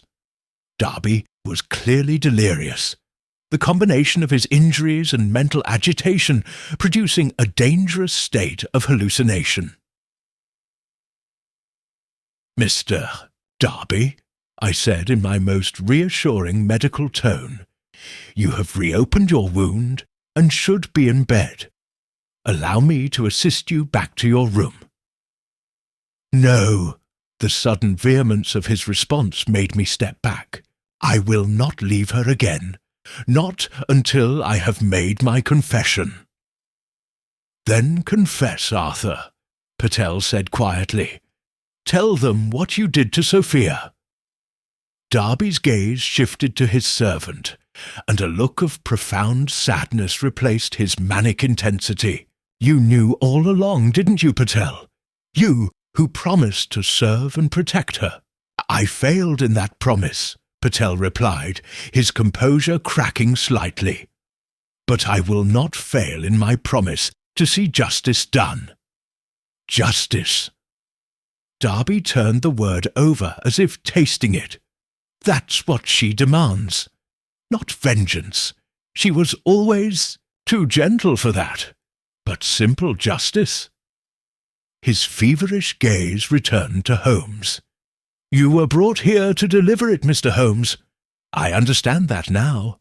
Tell me what happened the night your wife died, Mr. Darby," Holmes said, his tone neither accusatory nor sympathetic, but rather that of an impartial recorder of facts. Darby looked down at the mirror in his hand, tracing its edge with unsteady fingers. "We quarrelled. About Ravenswood, about England. Sophia found it cold, unwelcoming. The servants stared, the villagers whispered. She was too foreign, too different." His voice dropped to a near whisper. "She wanted to return to India. I refused. Words were exchanged. Terrible, unforgivable words. And then," Holmes prompted when Darby fell silent, "she turned to leave the room. I grabbed her arm, too roughly. She pulled away, stumbled against the fireplace." Darby's eyes filled with tears. There was so much blood. I tried to stop it, but she was gone so quickly. "It was an accident," I suggested, watching his reaction carefully. "The fall was," Darby admitted, a tremor running through him. "But what followed, what I did afterward, that was deliberate, unforgivable." You concealed her death, Holmes stated. You buried her body on the estate and fabricated a story about her dying in London. Darby nodded miserably. I panicked. An Indian woman, dead in mysterious circumstances in an Englishman's home. Who would believe it was an accident? Patel helped me. God forgive us both. We buried her beneath the old oak by the stream. As he spoke these words, a curious thing happened. A sudden sharp drop in temperature caused our breath to fog in the air, and the mirror in Darby's hand abruptly shattered, causing him to cry out in pain as fragments cut into his palm. She is here, he whispered, staring at something beyond our shoulders. She knows I have spoken the truth at last. I turned instinctively, half expecting to see the spectral figure Darby seemed to be addressing. The doorway remained empty, yet I could not shake the peculiar sensation that we were no longer alone in the room. Holmes, ever practical, used the moment to step forward and take Darby firmly by his uninjured arm. Mr. Darby, you require medical attention. Watson, if you would, assist me. As we helped the now unresisting man to his feet, his haunted gaze remained fixed on the empty doorway. She says it isn't over yet, he murmured. There is still the matter of Elena. Miss Winters? I asked, puzzled by this non sequitur. What about her? But Darby had lapsed into a state of semi-consciousness, his brief surge of energy evidently exhausted. Holmes and I exchanged a look of mutual concern over his head. We must return him to his bed and summon Dr. Carmichael, Holmes said decisively. His confession can wait until he is more stable. As we guided Darby from Sophia's preserved bedchamber, I glanced back one final time. Perhaps it was a trick of the light, or my imagination inflamed by the charged atmosphere. But I could have sworn I saw a faint outline by the window, the silhouette of a woman looking out at the rain just as Darby had been doing when we entered. I blinked, and the image was gone, leaving me to wonder what other secrets Ravenswood Manor still concealed, and what Darby's cryptic reference to Miss Winters might portend. Chapter 9. The truth about Elena Dr. Carmichael arrived with remarkable promptness upon being summoned, his expression grave as he examined the semi-conscious Darby. The injured man had been returned to his bed, where he lay muttering incoherently, his eyes opening occasionally to fix upon some point in the empty air above him. "This is most serious," the doctor pronounced after completing his examination. "The wound has become infected, and he appears to be suffering from a dangerously high fever. The physical exertion of his excursion has worsened his condition considerably." "Will he recover?" Miss Winters asked anxiously. She had been noticeably shaken upon learning of Darby's confession, yet her concern for his well-being appeared genuine. "It is too early to say," Carmichael replied. "I have administered a stronger sedative and dressed the wound afresh, but he requires constant attendance. I shall send for a nurse from the village hospital." As the doctor descended the stairs to dispatch a messenger, Holmes drew me and Patel aside. "There are still pieces missing from this puzzle," he said in a low voice. Darby's reference to Miss Winters was most suggestive, as was his statement that it isn't over yet. "You believe there is more to the connection between Miss Winters and Sophia Darby?" I asked. "I mean to find out." Holmes turned to Patel.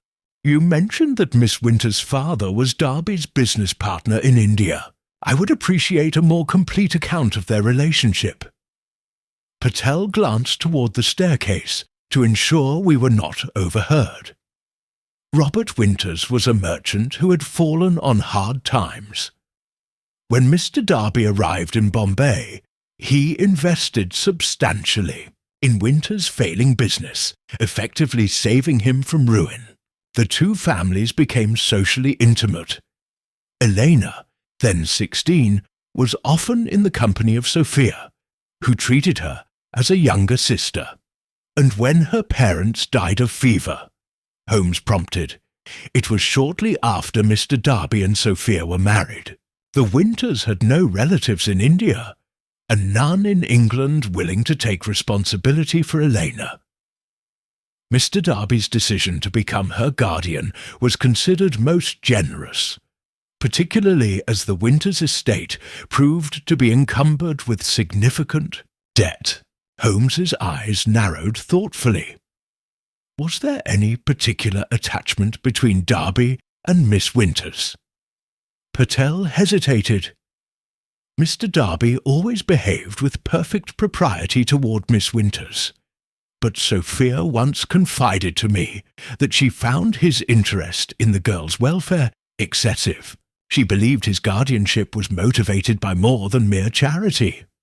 And after Sophia's death, how would you characterize their relationship? Formal, correct. Miss Winters clearly respects and is grateful to Mr. Darby. For his part, he has provided for her education and comfort, though he has become increasingly withdrawn from all human connection as his troubles with the house intensified. Our conversation was interrupted by the return of Dr. Carmichael, who announced that a nurse would arrive within the hour and that he himself would return in the evening to check on his patient. In the meantime, he instructed he must not be disturbed. The fever may cause him to speak irrationally, but you must not engage with his delusions. Rest is essential. After the doctor's departure, I observed Miss Winters standing alone by the window in the drawing-room, her slender figure silhouetted against the grey daylight. Holmes approached her with characteristic directness. Miss Winters, there are matters we must discuss regarding Mr. Darby's confession. She turned to face us, her composure admirable, despite the evident strain of the morning's events. Yes, I assumed you would have questions. Shall we speak privately? Once we were seated in the small morning room, with Patel stationed discreetly by the door to ensure we would not be interrupted, Holmes came directly to the point. Mr. Darby mentioned you specifically before losing consciousness. He said, "There is still the matter of Elena." Do you have any idea what he might have meant by that? Miss Winters' fingers twisted nervously in her lap, though her voice remained steady. I cannot be certain. Perhaps he was concerned about my welfare, should his condition worsen. I think not, Holmes replied. The context suggested something, left unresolved, a secret perhaps, or a confession yet to be made. He leaned forward slightly. Miss Winters, how much did you know about Sophia Darby's death? A flash of alarm crossed her face before she schooled her features. Only what Arthur told me, that she died of pneumonia in London shortly after their arrival in England. And you never questioned this account? Why should I? I had no reason to doubt Arthur's word. But her eyes slid away from Holmes's penetrating gaze. Miss Winters, Holmes said gently, I believe you are not being entirely candid with us. It may help you to know that Mr. Darby has already admitted to concealing the truth about his wife's death. Sophia died here at Ravenswood, not in London. She paled visibly. I had begun to suspect something of the sort. The East Wing was sealed off so suddenly, and Arthur's behaviour became increasingly erratic. And then there were Manifestations? You have experienced them yourself? I asked. Yes, she admitted. At first, I attributed them to an old house's natural noises, or perhaps to overhearing the servants' conversations. But lately, they have become more directed, more personal. How so? Holmes inquired. Miss Winters hesitated, then reached into her dress pocket and withdrew a folded piece of paper. This appeared on my dressing table 3 days ago. I found old when I returned from my morning walk. No one had entered my room, at least no one living. She handed the paper to Holmes, who unfolded it carefully. I leaned closer to see what was written. In a delicate feminine hand were the words, "Lies. Ask about the music box. Ask about the locket. Ask why he fears the East Wing." "And did you ask him these things?" Holmes questioned, examining the handwriting with keen interest. "I attempted to. He became agitated, accused me of conspiring with the house against him." Her voice quavered slightly. "That was when I began to seriously consider contacting you, Mr. Holmes. I feared for Arthur's sanity." Holmes studied her thoughtfully. "Did you ever meet Sophia Darby?" "Of course. We were quite close in India. She was kind to me after my parents died. And your impression of her marriage to Darby?" A shadow passed across Miss Winters's face. "It was not as harmonious as it appeared to others. Sophia found Arthur possessive, sometimes frightening in his jealousy. She confided in me that she regretted the marriage and was considering returning to her mother's family in India." "Did she ever express fear for her physical safety?" Holmes pressed. "Not explicitly, but—" Miss Winters paused, visibly struggling with some inner conflict. "The night before we sailed for England, she came to my cabin on the ship. She was distressed, said that Arthur had threatened her during an argument. She gave me this—" From around her neck, she withdrew a slender gold chain on which hung a small key. "She said if anything happened to her, I should look in the sandalwood box in her dressing case. I never had the opportunity. When Arthur told me she had died in London, the box had already disappeared along with most of her personal effects." Holmes' eyes gleamed with the excitement of the chase. "And you believe this key opens that box?" "I'm certain of it. I recognized it when I saw the box in her room in the East Wing." Miss Winters' voice dropped to a whisper. "I've never dared to use it. Arthur would have discovered my intrusion, and I feared what he might do. Yet Sophia wanted you to find something in that box." Holmes mused. "Something important enough to entrust you with the key. Perhaps now is the time to discover what it was," I suggested. Miss Winters looked between us, her expression torn between fear and resolution. "If I help you with this, Mr. Holmes, you must promise me one thing." "What is that, Miss Winters?" "That whatever we find, you will help me leave Ravenswood safely. I have remained here out of obligation to Arthur and other considerations, but if he truly is responsible for Sophia's death, I can stay no longer. You have my word," Holmes assured her. "Watson and I shall ensure your safety." As Miss Winters left to fetch a shawl before our return to the East Wing, Holmes turned to Patel, who had remained silent throughout our exchange. "Your thoughts, Mr. Patel?" The Indian servant's expression was troubled. "I believe Miss Winters knows more than she has revealed. Her relationship with Mr. Darby has always been complex." "How so?" I inquired.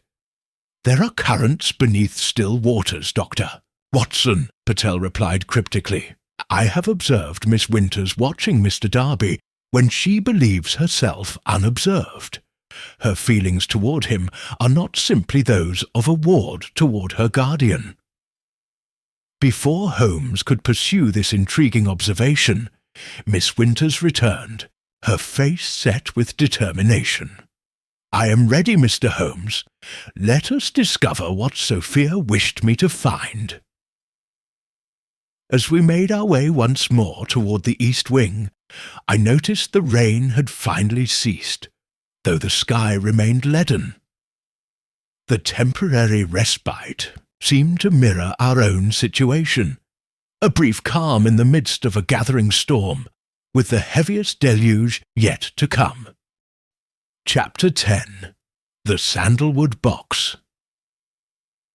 The east wing seemed different in the grey daylight that filtered through its long-curtained windows, less menacing, perhaps, but more melancholy. Our footsteps echoed on the wooden floors as Miss Winters led us back to Sophia's preserved bedchamber. She hesitated at the threshold, and I saw a shiver pass through her slender frame. "I have not been in this room since before she—" Miss Winters did not complete the sentence. "Take your time," Holmes said with uncharacteristic gentleness. After a moment, she squared her shoulders and entered. The room appeared exactly as we had left it, save for the absence of Darby in the chair by the window, and the addition of glass fragments on the floor where the mirror had shattered. The faint scent of sandalwood hung in the air, mingling with the perfume of the wilting flowers. "The dressing-case should be there," Miss Winters said, pointing to an ornate cabinet in the corner. "Sophia always kept it with her, even when travelling." Holmes crossed to the cabinet and opened it carefully. Inside, nestled among silk scarves and embroidered shawls, was a wooden box approximately 10 inches square, its surface inlaid with intricate patterns of ivory and mother-of-pearl. A small brass lock secured the lid. "This appears to match your key, Miss Winters," Holmes observed, lifting the box and placing it on the dressing-table. With trembling fingers, Miss Winters removed the chain from around her neck and separated the small key from its golden tether. "Whatever we find, I fear it will change everything," she murmured, inserting the key into the lock. It turned with a soft click, and the lid opened to reveal a collection of papers, a small journal bound in red leather, and several folded letters tied with faded ribbon. On top of these lay a miniature portrait, not of Sophia, as I had expected, but of Miss Winters herself, painted perhaps a year or two before, her expression more carefree than I had yet witnessed. "I had forgotten she commissioned this," Miss Winters said softly, lifting the portrait. "She said she wanted something to remember me by if they returned to India without me."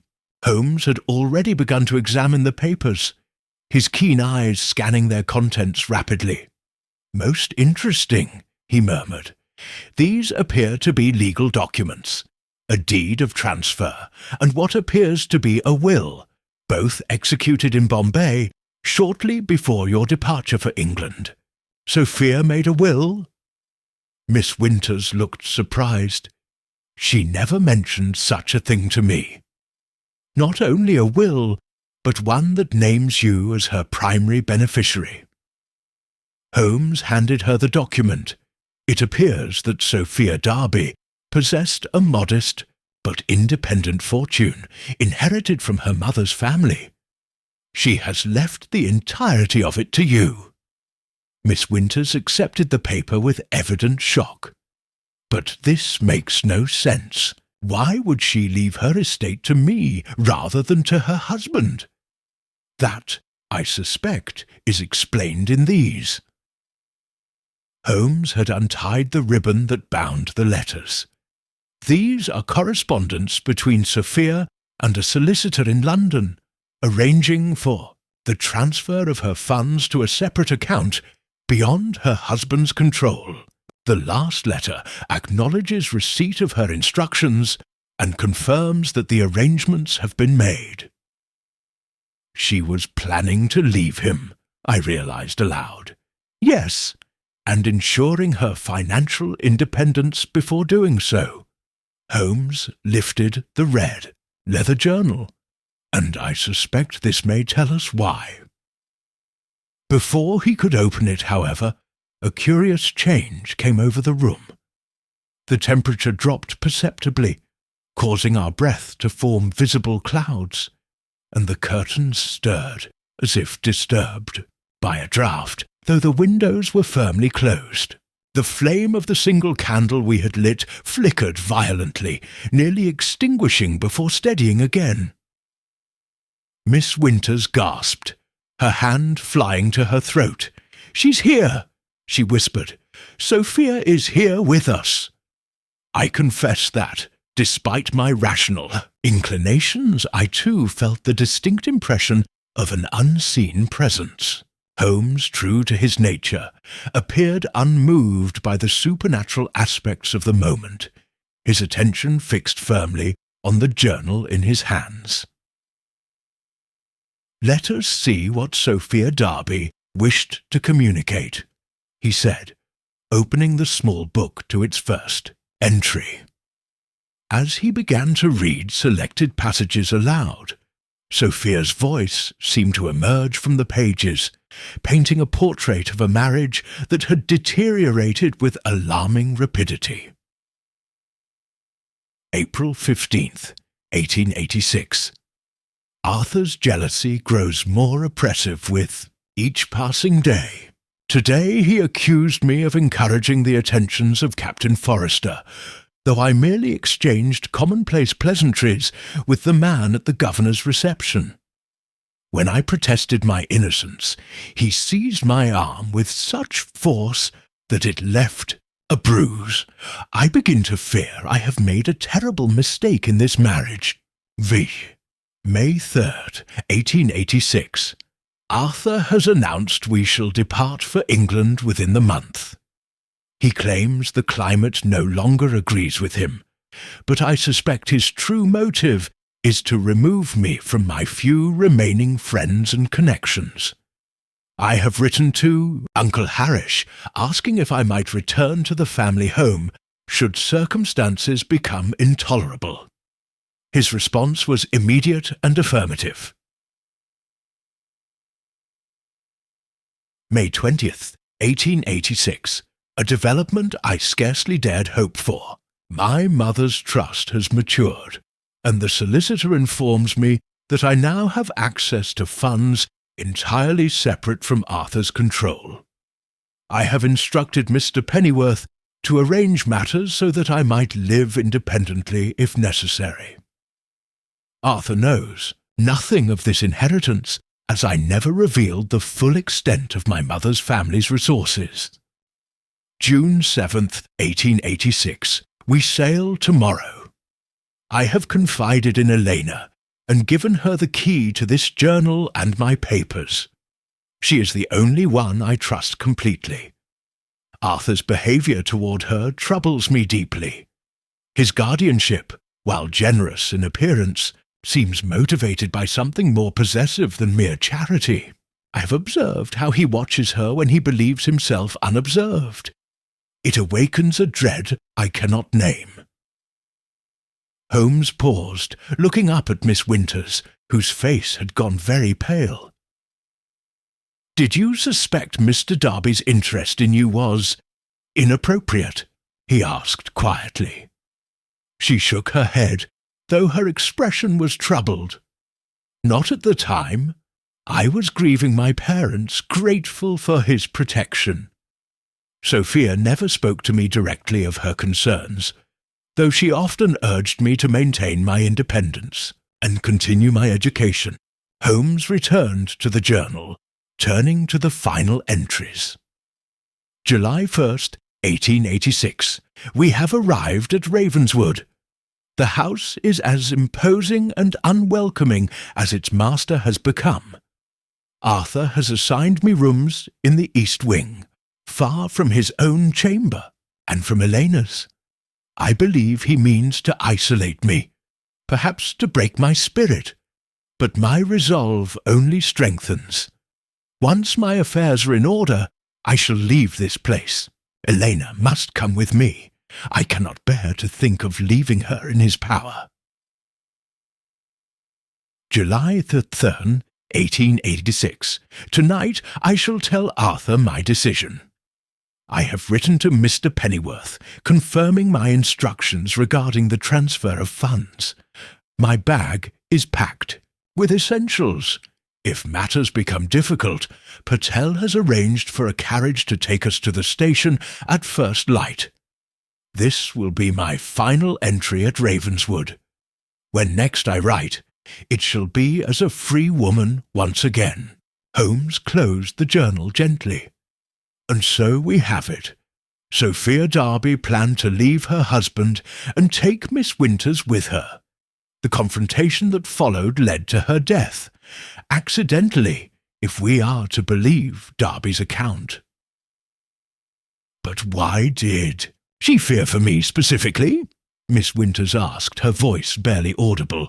What did she suspect that I did not?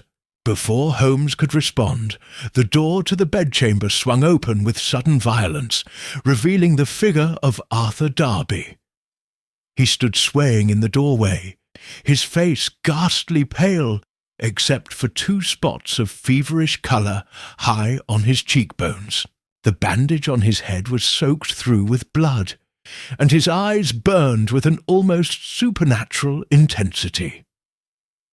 "She suspected the truth, Elena," he said, his voice unnaturally calm, despite his clearly delirious state. "The same truth I have kept from you all these years." Behind him I glimpsed Patel, who had evidently followed Darby from his sick room, but had been unable to prevent his return to the east wing. The servant's expression was one of profound alarm. "Mr. Holmes," Patel called urgently.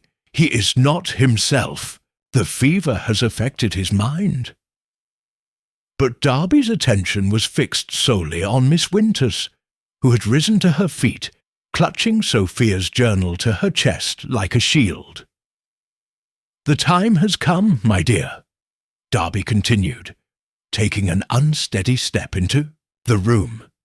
"Sophia wants the truth revealed, all of it, and I find I no longer have the strength to resist her wishes."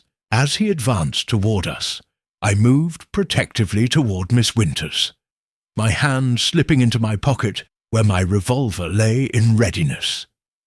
Whatever revelation Darby was about to make, I sensed it would irrevocably alter the delicate balance of secrets and lies that had sustained Ravenswood Manor for the past 5 years.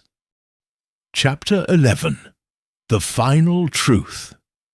"Mr. Darby," Holmes said calmly, positioning himself between the advancing man and Miss Winters, "you are unwell. Allow Dr. Watson to assist you back to your room, where we can discuss these matters once you have rested." Darby's unsettling laugh held no trace of humour. "Rest? There shall be no rest for any of us until the truth is told. She will not permit it." His feverish gaze darted to a point just over Holmes's shoulder. "You see, she stands there now, waiting, always waiting."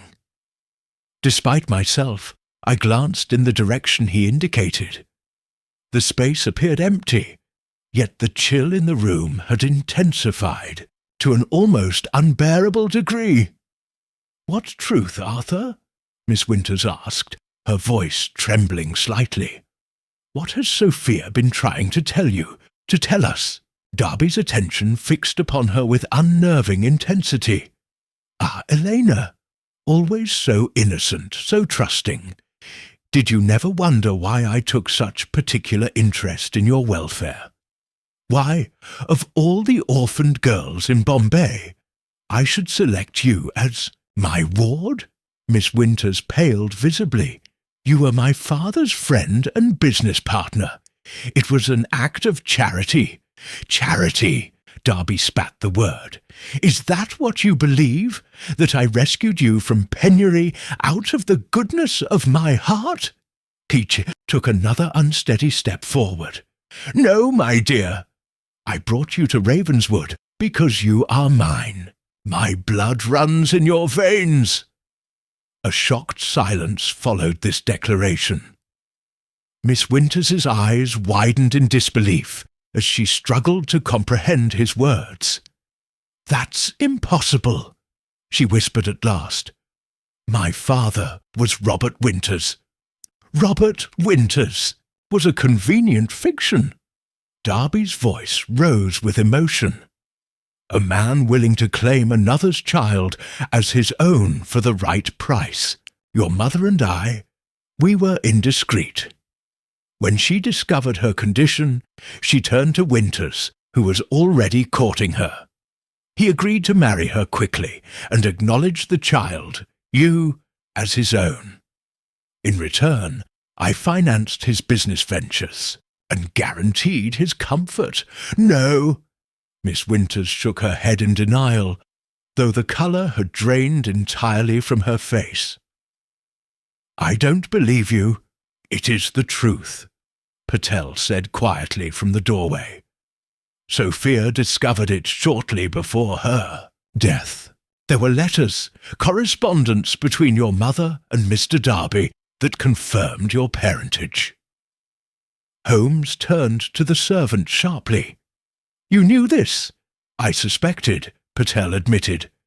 Sophia confided her suspicions to me when she found the letters among Mr. Darby's private papers. She confronted him with her discovery the night she died. Darby staggered slightly, clutching the back of a chair for support. She threatened to tell you everything, Eleanor, to take you away from me. I could not allow that. You were my daughter. Ah, my daughter, my only living child.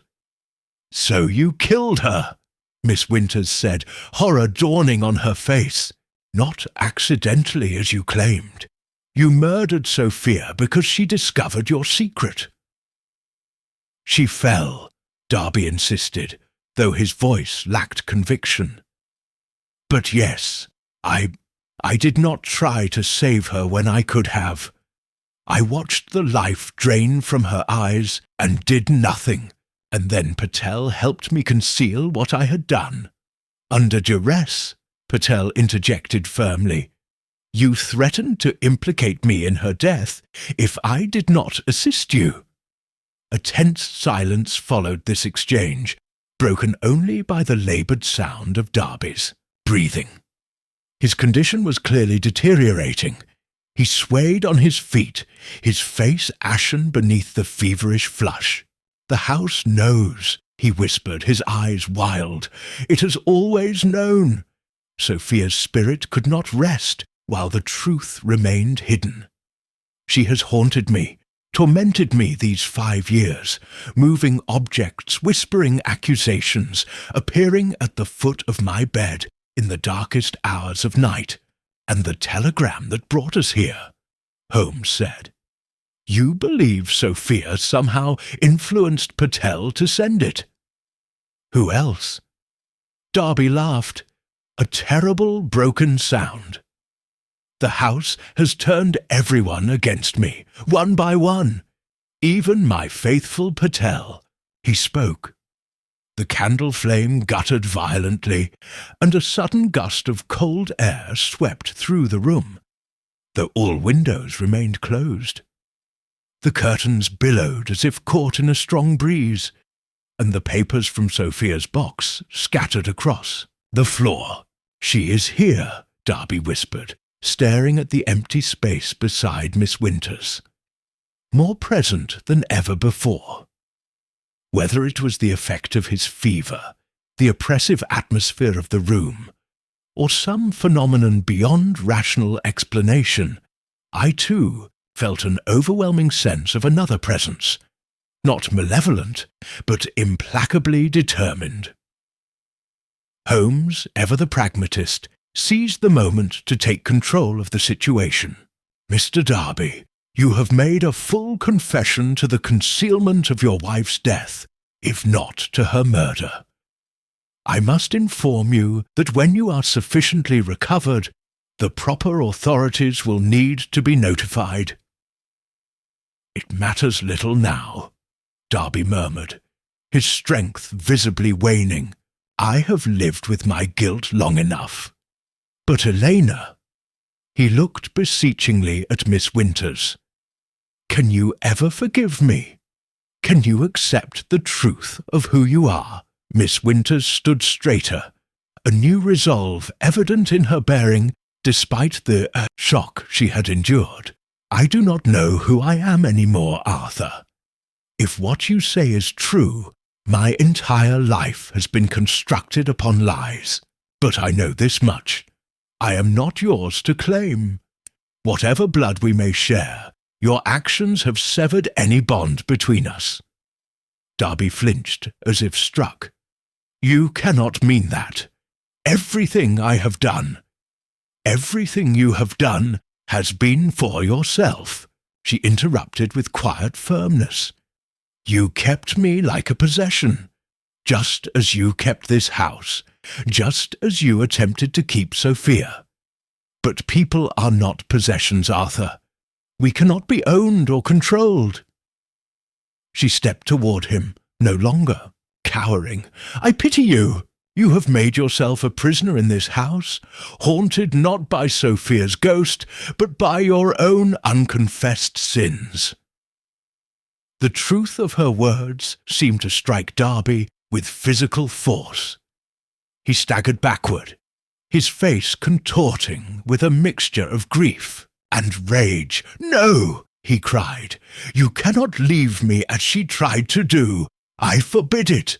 With unexpected vigour born of desperation, he lunged toward Miss Winters. I moved to intercept him, but Holmes was faster. As the two men collided, there came a tremendous crash of thunder from the storm that had resumed outside, and simultaneously every window in the room flew open with explosive force, glass shattering inward as if blown by a supernatural wind. In the chaos that followed, Darby broke free of Holmes's grasp and stumbled toward the door, where Patel stood aside, making no move to stop his master's flight. We heard his uneven footsteps pounding down the corridor, accompanied by incoherent cries that echoed through the east wing like the wails of a tormented soul. "Let him go," Holmes said, restraining me as I moved to pursue. "In his condition, he will not get far." Indeed, we soon heard a cry of alarm from elsewhere in the house. Richard's, I believed, followed by a heavy thud and then silence. "I fear Mr. Darby's exertions have proven too much for his weakened state," Holmes observed grimly. "Watson, perhaps your medical attention is required." As I hurried from the room, I glanced back to see Holmes gathering the scattered papers from Sophia's box while Miss Winters stood motionless by the window, gazing out at the storm as tears streamed silently down her face. In that moment she appeared a stranger to herself, a woman forced to reconstruct her identity from fragments of newly discovered truth. What awaited us beyond that room, whether Darby lived or died, whether justice would be served through legal channels or had already been exacted by forces beyond our understanding, remained to be seen. But I sensed that Ravenswood Manor had witnessed its final tragedy, and that the restless spirit who had drawn us here might finally find peace. Chapter 12. The house at Rest Arthur Derby did not survive the night. Despite Dr. Carmichael's best efforts and my own medical attention, the combination of his injuries, the infection that had taken hold, and the physical exertion of his final confrontation proved too much for his weakened constitution. He passed quietly in the early hours of the morning, never regaining consciousness after his collapse on the main staircase, the same location where his fall had occurred just days before. A cerebral hemorrhage, most likely, Dr. Carmichael pronounced, closing his medical bag with a solemn finality. The original injury was more severe than I initially diagnosed. His excursions about the house exacerbated the condition. Miss Winters received the news with remarkable composure. She had spent the intervening hours in the drawing-room, Holmes keeping her company while I attended to the dying man. Now, as dawn broke over Ravenswood Manor, she stood at the window, watching the first tentative rays of sunlight pierce the clouds that had shrouded the estate for so long. "I feel I should weep," she said when I informed her of Darby's passing, "yet I find myself strangely empty. Perhaps my tears have already been shed for the father I thought I had, for the life I believed was mine. It will take time to reconcile yourself to these revelations, Miss Winters," Holmes said gently. "But you should know that Sophia Darby made provisions for your independence. The documents we found ensure that you need never be dependent on the Darby estate or its legacy." A ghost of a smile touched her lips. Even at the end, she was protecting me. I wish I had known the full extent of her concerns while she lived. Perhaps things might have been different. "We cannot rewrite the past," Holmes replied, "but we can ensure that the truth, however painful, replaces deception." In the days that followed, Holmes demonstrated his remarkable capacity for discreet resolution of delicate matters. The local authorities were informed that Arthur Darby had died of complications from his fall, with no mention made of the darker circumstances surrounding Sophia's death 5 years earlier. Holmes judged, and I concurred, that no purpose would be served by a public scandal that would only bring further suffering to Miss Winters. "The law's purpose is justice, Watson," he explained as we walked the grounds of Ravenswood one crisp morning, awaiting the arrival of the solicitor Holmes had summoned from London. In this case, justice of a sort has already been served. Darby lived his final years in terror of discovery, haunted, whether by supernatural agency or his own guilty conscience makes little difference, and died with the knowledge that his daughter had rejected him. "And what of Sophia?" I asked. "Does she not deserve recognition of the wrong done to her?" Holmes gazed thoughtfully at the manor house, which seemed somehow lighter in the autumn sunshine, its brooding aspect diminished. "I believe Sophia's primary concern was for Elena's welfare. That has been secured. As for her own justice," he paused, "I am a man of science, Watson, as you know. Yet I cannot dismiss what we experienced in that house. Whatever force was at work, be it the residual energy of a restless spirit or some as yet unexplained natural phenomenon, it achieved what it sought. The truth revealed, the guilty confronted, the innocent freed. The most remarkable change occurred within Ravenswood itself. The strange manifestations, the whispers, the moved objects, the inexplicable cold, ceased entirely after Darby's death. Even Patel, who had decided to remain temporarily to assist Miss Winters with the transition of the estate, remarked upon the transformation. "The house is at peace," he observed as he served tea on what would be our final afternoon at Ravenswood.